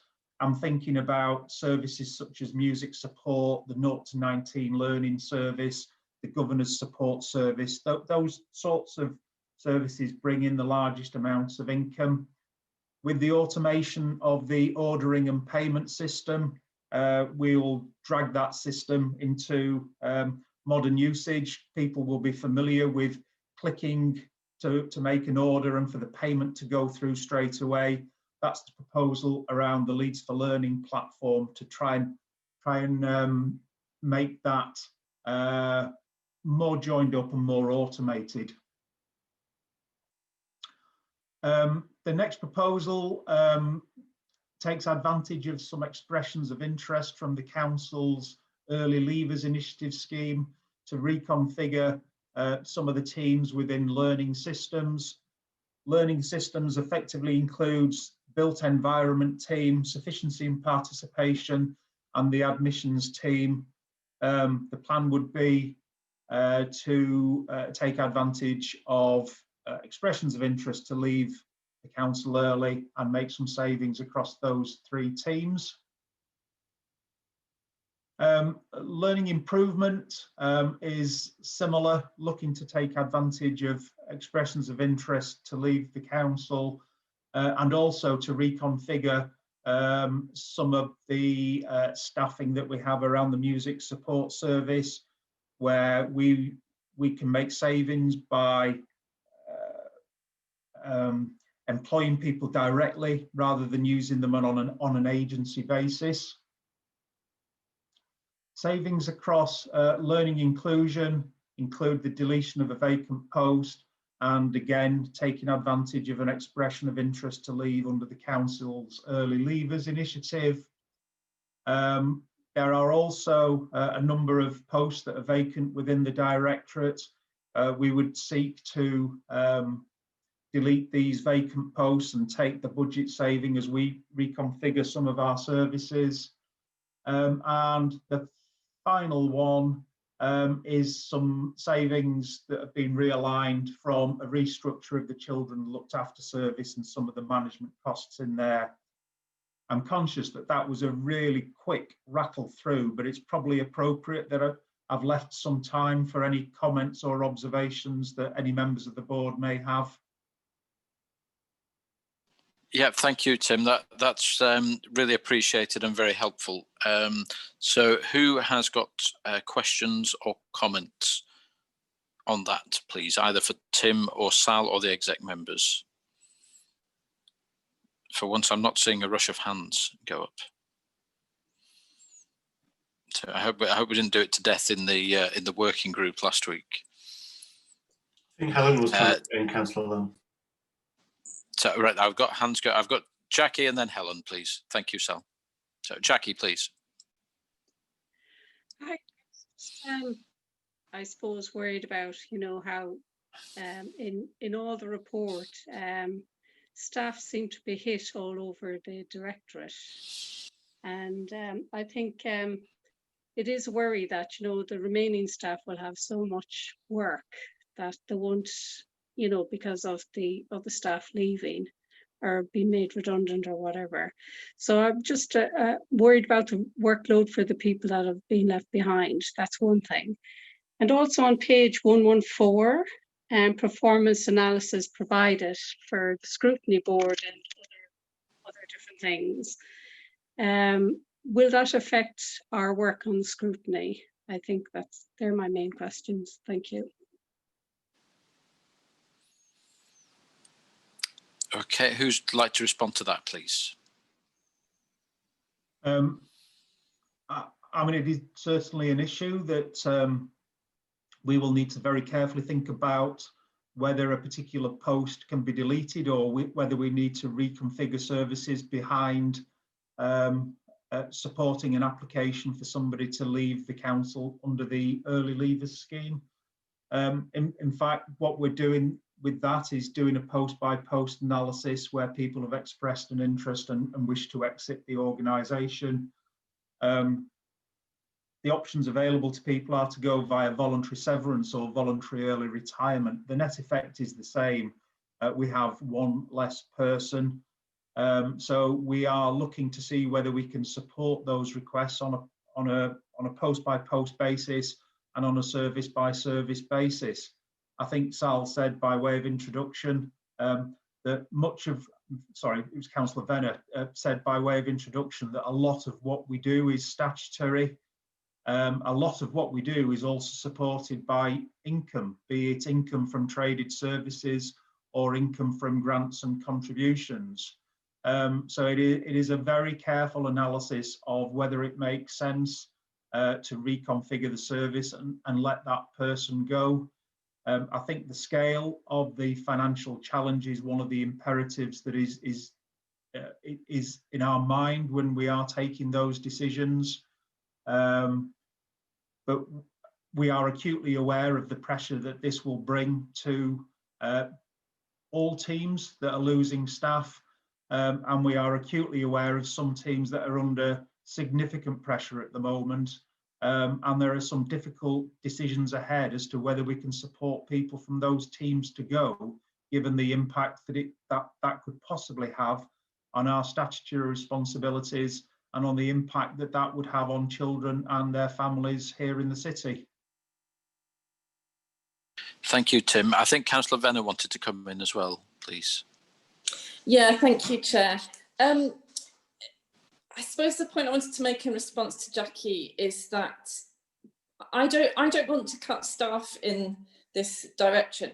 None of us do, either the exec members or the senior managers, but we cannot make the savings that we need to make without doing so. Our net budget is 122 million and 94 million of that is staffing.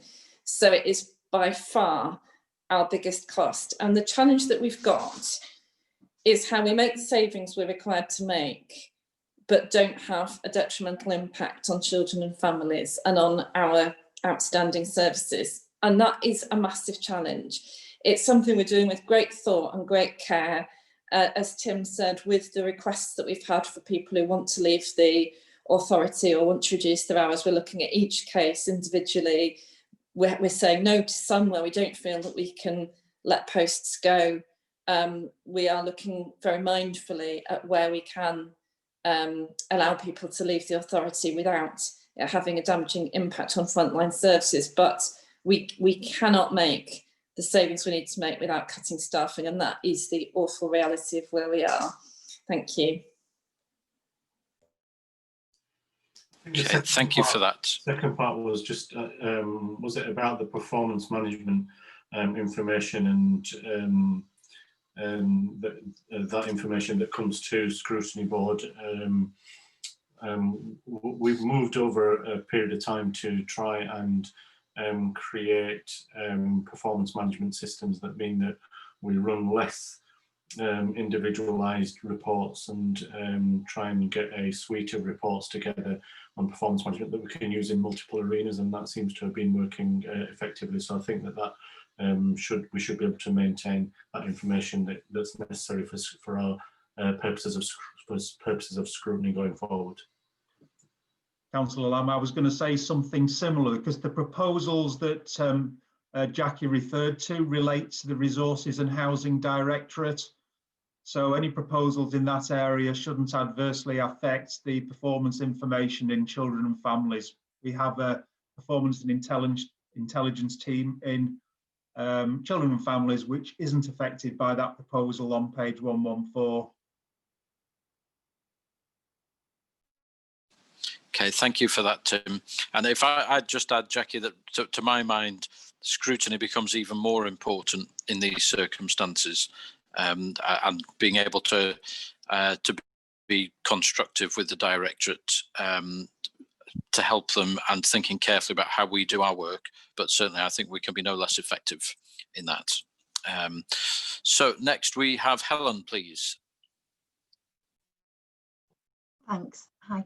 I just wanted to sort of throw something out there for the future, and I just wondered how feasible it is for the council to consider having like almost a council-run supply agency that was to be used as a traded service for schools, which provided that service at a lower cost to schools than supply agencies do at the moment, and then to establish that pool of teachers, and just move away from, there are two pluses to that in my eyes. One, that the council would be having payment for that service, but 2, it would mean that teachers were actually paid properly for their services when they are on supply. I mean, I think one of the so we've had thoughts about that in a number of areas previously, but one of the reasons for having this scrutiny board is for us to hear from you about suggestions that you might have, and certainly that is one that we can take away and explore. So I appreciate you raising that. Tim, did you want to come in on that one? Yeah, and just to follow on what Sal was saying, I agree, it's a great suggestion, but it wouldn't help the Directorate's revenue budget because of the distinction between general fund services that are funded by the council tax and schools that are funded by the dedicated schools grant. That doesn't mean we're not going to look at it, but it doesn't help in terms of these particular proposals for the council's general fund budget. Okay, thank you for that. Councillor Illingworth is next, please. Yes, I was just struck by in a way, the absurdity of what we're doing. I mean, I realize we have to do it, and that there's a statutory requirement to prepare a budget, and absolutely. But a lot of the measures that we're taking to ease our pain are going to increase the pain for other people. People will be paying more for the services that we offer them, and globally, we're not a long way further forward. And the government's presently struggling with how it's going to restart the economy after the end of COVID and drag the system back into operation. That will not be helped by funding it out of cuts to local authorities. In fact, it will make matters worse. And so we're hopes that sanity will prevail in this situation. The task that we're embarked upon and have to embark upon is a task that fundamentally can't be done. And to recover from COVID by making cuts is just not going to work. And we need to say that loud and clear at some point. Okay, thank you, Councillor Illingworth. I don't know if anyone wanted to comment on that. Councillor Venner, I think. Yeah, I mean, obviously this challenge would disappear if the government gave us more money. That's the issue. We don't have enough funding, so we have to make these cuts. One of the particular challenges we're grappling with in our directorate is that over the last 10 years, many councils, most councils in fact, have made reductions to their early help services, their preventative services, because they're not statutory, and in some ways they're the easier cuts to make. But actually, as Councillor Illingworth is alluding to, they don't actually generate savings, in that what then happens is you end up with more children coming into the care system. So that's really what I was referring to when I was talking about we need to make cuts, but without having a detrimental impact on our frontline services. And the fact that the only services that we don't provide are non-statutory are the very ones that stop children coming into statutory services is a huge challenge, and is an economic challenge as well as a moral challenge. Adults and health have a similar dilemma in that 80% of their costs are on direct care. So if that directorate wants to make savings, then they have to either reduce the number of people they care for, or they have to reduce the amount of money they spend on care. All of this is deeply unpalatable. And as I said at the beginning, it's coming after 10 years of austerity as well. Thank you. Okay, thank you for that. I'm conscious of time, and I note that Councillor Pryor wanted to come in. If it's okay with you, Councillor Pryor, I'm going to take the final point from Councillor Renshaw, and then perhaps if you can cover your points in the summing up in a couple of minutes, if that's okay. So, Councillor Renshaw, please. Thank you, Chair.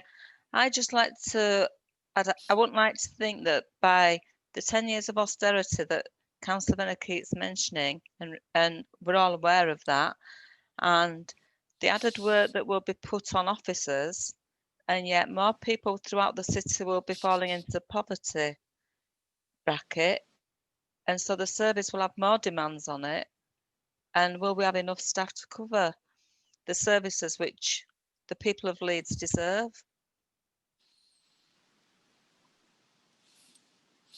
Okay, thank you, Councillor Renshaw. So, Tim, did you want to make any final comments from you, and then we can go back to Sal for final comments and Councillors Pryor and Venner. Thank you. So we've classified these as business as usual savings, which effectively means that other than the requirement to consult with Schools Forum about the schools' premature retirement costs, these are proposals that we think we can progress without having a public consultation. So we will press ahead with these on the basis that they are business as usual proposals. I think, as Louise said in the introduction and as alluded to by Councillor Venner, there will be more to come in terms of proposals, not just from Children and Families Directorate, but from other directorates as well, as we move through October and November's Executive Board. Given the scale of the challenge, we've tried to chunk them up so that we can bring forward some business as usual proposals this time. But I have to be clear that there will be more proposals to come. Will that be on a positive note, can I ask? Because I know in previous years, the Tory government have given more slashings to our council budget after it's more or less set the amount that we would be receiving. So I'm just hoping that there's not going to be more cuts on top of more cuts that have been made year on year. Okay, thank you, Councillor Renshaw. If we can, obviously, as usual, avoid the political points, I'd be grateful, please, on the board. So finally, if we can go to Sal to sum up, and then we'll have Councillor Pryor and Councillor Venner, please. Thanks, Councillor. I mean, I think people, appreciate the difficult circumstances that we're in. When we're coming forward with the proposals, we are making careful consideration about what the impact will be. So making judgments about not undermining the overarching strategy that we've got in children's services, which has been about ensuring as efficient and effective early help and preventative offer as possible, which means that less children's needs escalate and go into more specialist services, which are often less effective and often quite costly. So our overarching strategy remains in place, and one of the things that we haven't done this time in terms of looking at proposals is to make predictions about reducing the amount we spend on children looked after, because we appreciate that there may well be pressure given all of the things we know about how long children have been out of school and the restriction on services over a long period of time may mean that children's needs have escalated and that we see a spike in demand. So we are conscious of all of those things as we move forward and make the proposals that we have to. But as Tim says, there will be further proposals coming forward over the coming months in relation to the savings that are needed right across the council. Okay, thank you, Sal.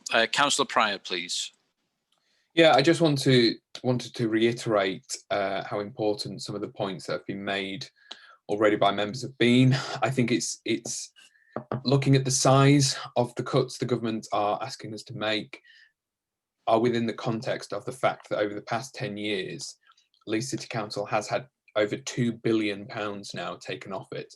So these are not easy cuts to find. We're already kind of to the bone, and it does mean that we will be able to do less going forward.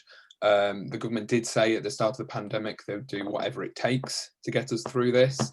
That's something that I think they've U-turned on now and haven't provided us with that money. But as we can do less, I think our priorities, and certainly my priority as an exec member, is just to make sure that the impact of these cuts is minimised on the most vulnerable. And I think that is made harder because of the pandemic, the number of people who are vulnerable and the number of people who need that support is increasing and the amount of support they need is increasing. At the same time, our capacity is diminishing, but those vulnerable people are always at the forefront of our minds when we're trying to make these decisions and protecting those the greatest. Okay, thank you, Councillor Pryor. Councillor Venner, any final comments from you, please? No, I'm fine, thank you, Chair.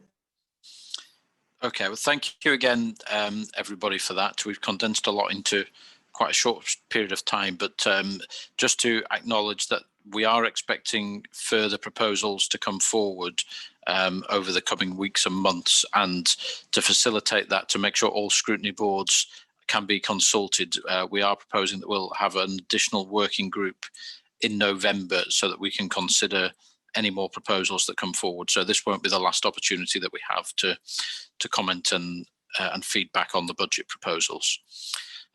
Okay, so we're moving on to item 9 now, which is the work schedule.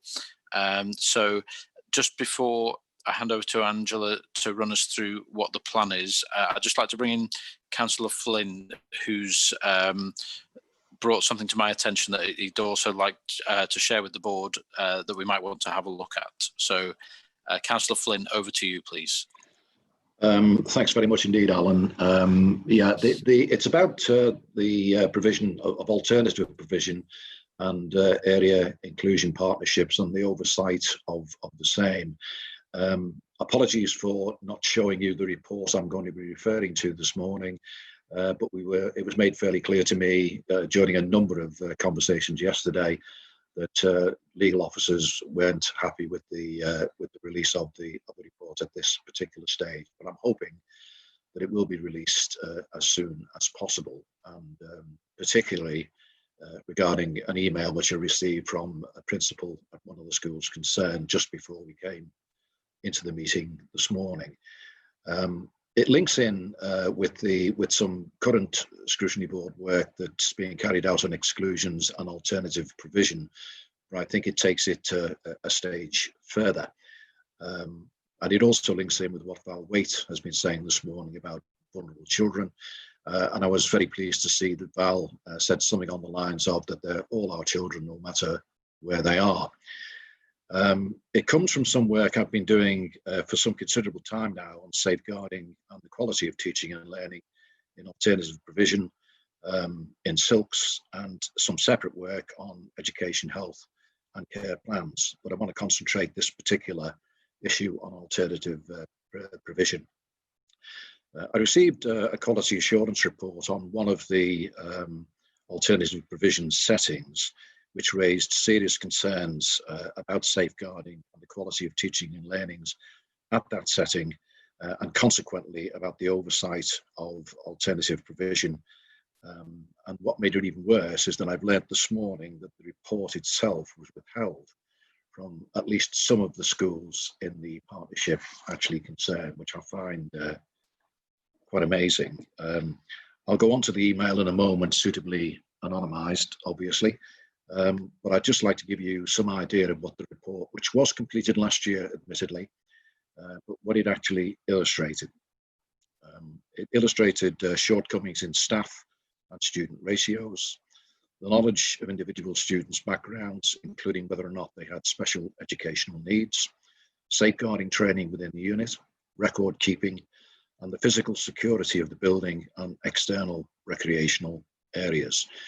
I'll just refer to, I think it comes far better from the principal who's written to me this morning to explain what he felt about the report itself.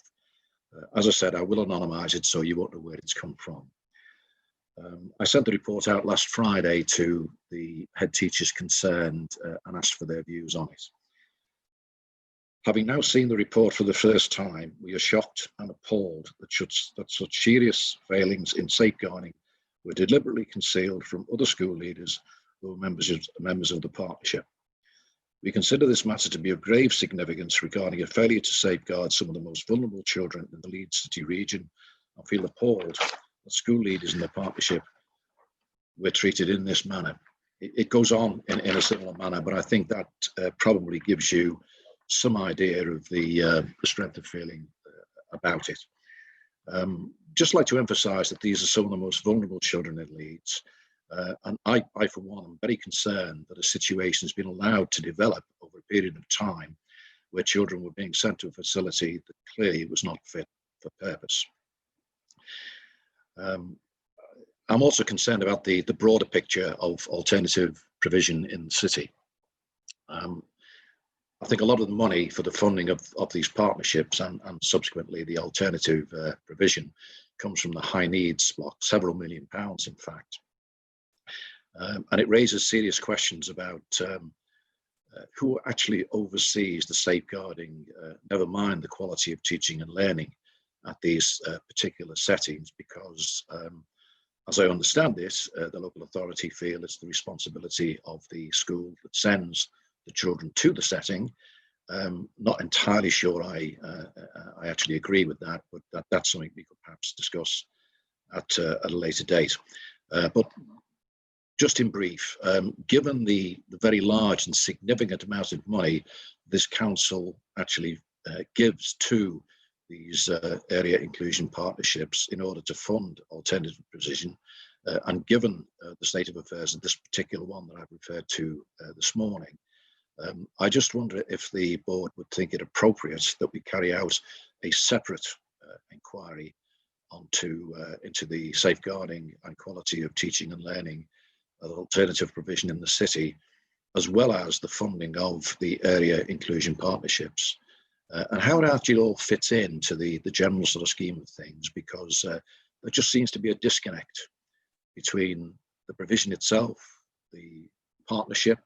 I'm not seeing reports that are being carried out on its behalf, and what the sort of responsibility and accountability is of the local authority, Leeds local authority in this particular case, for the safeguarding and the quality of teaching and learning of these very vulnerable children in these settings. Thanks, Alan. Okay, thank you, Councillor Flynn. So just to clarify on that, I had asked that the document was shared with all board members in advance, but as you would expect, we just ran that by the legal team, and they were concerned because the council, that the document isn't the council's or isn't in the council's ownership, that they wanted a little bit more time to think through how the board could use it in its deliberations, rather than sharing it at this point. So that's the reason why it hasn't been shared, based on the legal advice that we were given, which always makes it difficult. But the decision is for us, is this something we want to look at in more detail? It certainly fits in with our ongoing inquiry into exclusions and off-rolling.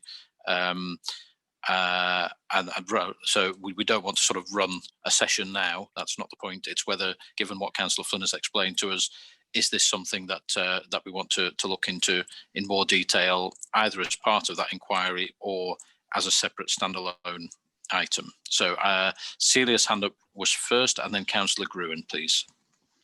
Thank you, Chair. Thank you, Councillor Flynn. I found that very interesting. You've not said what the provision is. You haven't named it, what the organisation is, but through working with members who do work in these provisions, unions are aware of practices that they find questionable, but with some of them, where they're academies, of course, it can be very difficult to access them, not just for the unions, also for the council.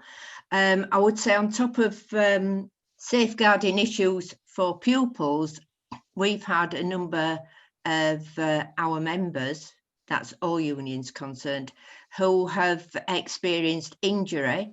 One in particular I can think of, one at a similar setting to you described, was assaulted 3 times in one day, and then asked if they really thought that was the best sort of teaching establishment they should be working in. So we've had concerns for a long time.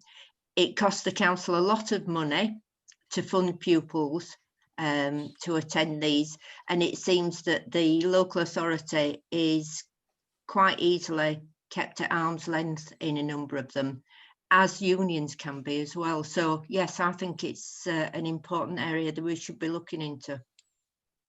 Okay, thank you, Celia. Just to clarify, it's deliberate that the particular provision is not being named at this point. So hopefully that will remain the case. Councillor Gruen, please. Just to enable me to make the decision that you've put to the board, I just wanted to ask Councillor Flynn 2 quick questions. You described it as a quality assurance report, Councillor Flynn. Could you tell us who the inspecting body was? Is it an Ofsted report, in fact, or what?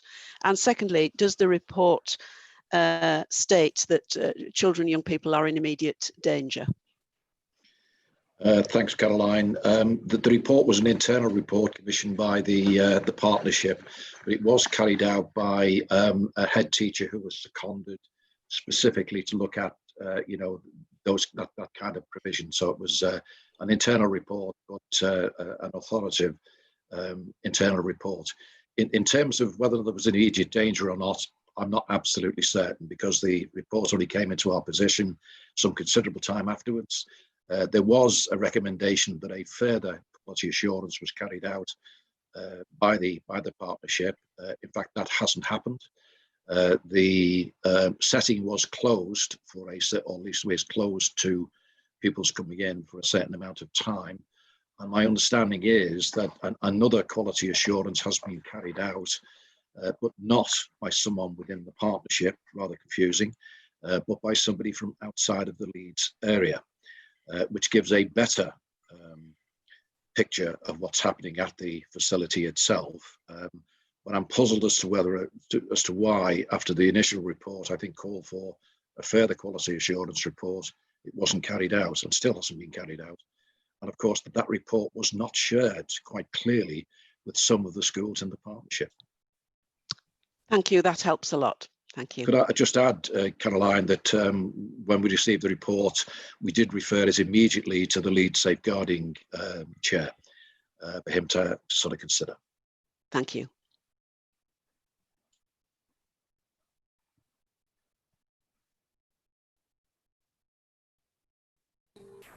Sorry, Chair, you're still on mute.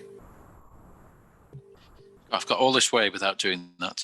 Thank you, Angela. So the consensus I'm not seeing any more hands from the chat and from people's comments, is that this is something that we'd want to have a look at. And I'm seeing nods. The question is really whether we feel it can wait until we're reopening the inquiry in January, or whether this is something we need to try and be looking at sooner than that. And perhaps Andrew and myself need to put our heads together and see where we could fit it into the work programme. So there's a couple of hands gone up now. I've got Councillor Flynn and Councillor Stevenson. Yes, thanks, Alan. Just to sort of emphasise, I did consider whether or not, if the board did agree to carrying out an inquiry, whether it should form part of the inquiry that we're already doing. My view is, given the seriousness of the situation, it should be a separate inquiry rather than one that's encompassed by the one that we're actually carrying out at the moment. Okay, I'm seeing nods from people on that one. Councillor Stevenson, did you want to come in? Councillor Flynn took the words out of my mouth, Chair. Okay, does anyone have a strongly opposing view to that? I'm not seeing anything coming forward. Councillor Lennox, please. Thanks. Billy, you were saying when we received the report, who's we? And I'm just a bit. I'd like to know if we can see this. I know I said before, and I know you said that you've taken legal advice about this, but this is a bit. If we're agreeing to launch into, it sounds very serious, and if we're agreeing to launch an investigation, I think it would be helpful for us to have a bit more of an understanding of what context this has been passed to you, or we, or I mean, when you say we, where's that come from? Thanks, Jess. It's difficult, as you could probably gather, given the request from legal that we retain confidentiality here. I didn't ask for advice from legal. We asked for the report to be circulated, and we were told it would be, in the circumstances, not reasonable to sort of circulate it. So we didn't ask for permission. We wanted it circulated.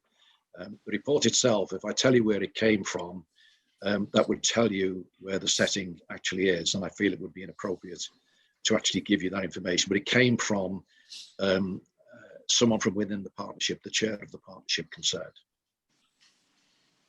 And where was it sent to by the chair of the partnership concerned? It was sent to myself and Ryan Stevenson. And do you know if it's been sent to anyone within the council's directorate? Well, my understanding is that when the report was carried out, bearing in mind this is an inquiry that's carried out internally, so it's an internal report, there is a requirement for that report to be sent to the chair of the Area Inclusion Partnership and to the local authority within 10 days of it being prepared.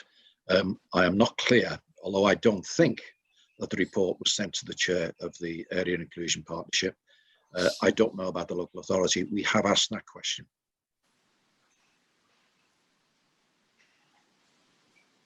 Okay, Councillor Bithell. Hi there. I think it's absolutely right that we do some scrutiny into this, but with the current level of almost secrecy and cloak and dagger because of the legal requirements, it seems like rushing into that would probably be a mistake. And actually, if we waited for January, we'd be able to have the legal stuff all sort of sorted out, so we could do an open and transparent scrutinisation rather than something that might be less effective but more quick, as long as obviously the kids are not in immediate danger. Okay, thank you for that. Can I suggest then that perhaps myself and Angela look at how we can potentially scope something and when we could do it, and also work with the legal officers to see how we can best share the information with all board members so that we can consider properly. But I think there's a consensus that we want to look into this. There's a consensus that we can't do it if everybody doesn't see the same information. And there's a consensus that we need to do it as soon as we practically can and effectively can. So is everyone happy that we proceed on that basis? And again, I'll... Chair, I would want... Councillor Groon, yeah. I would just want a reassurance that there are no young people in immediate danger before we move to that position. I don't mean today. I don't mean today. Yeah. Can I ask Sal if you're in a position to give that assurance today? I've not been made aware of anybody being in immediate danger as a result of the issues that have been raised. Okay, thank you. And then I had Councillor Stevenson, and then perhaps if we can wrap up. Yeah, I was just going to say, Chair, that one of the I'm kind of with Councillor Gruen on the bit about what we class as immediate danger otherwise, and just to give that assurance that when I saw the document, it was me that referred it directly to the Leeds Safeguarding Board. I felt I had a duty to do so as a corporate parent, if nothing else, given the seriousness of what was contained within it. So that should satisfy that point of the impact as a local authority seeing it. Yes, because I referred it on the safeguarding concern. I don't think it has been answered yet as to whether there's an immediate concern there. But in terms of timing, I was going to suggest, I think everybody's right, it's impossible to work blind. And I think that perhaps one of the ways we might do this, given that I think it is a pressing issue, given that if we wait till January, how do we know that the problem isn't with the system that we might need to look at? And that's a long way off to correct. So perhaps the way forward is for you to go as you look with legal, but also have an option where if it is an issue that the document can't be made public, that there might be an opportunity for the Scrutiny Board to look at it, excluding the public and address it that way, Chairs. But might be. Yeah. Okay. Well, we'll certainly explore those options. So I think we've got a way forward with that. So in terms of the rest of the work programme, if I can just hand over to Angela to talk us through the plan. Thank you, Chair. Yes, so this report again presents the latest version of the board's work schedule for the remainder of the municipal year. As mentioned in the previous agenda item, it is proposed that the Scrutiny Board does hold a further working group meeting in November in order to facilitate further consultation surrounding the budget saving proposal. So once the date's been confirmed, then I will let members know by correspondence. And I'll also be looking at arranging the urgent working group meeting that was linked to the board's earlier discussion today as well around the potential assessment options. With regard to the board's next formal meeting, the mental health of young people, and particularly during this very difficult period, had been raised as a key priority area for this board to consider as well. And so the board will be receiving an update at its next meeting surrounding the Future in Mind strategy. And as you just mentioned, Chair, we'll obviously look at scoping the piece of work surrounding the issues that Councillor Flynn's raised.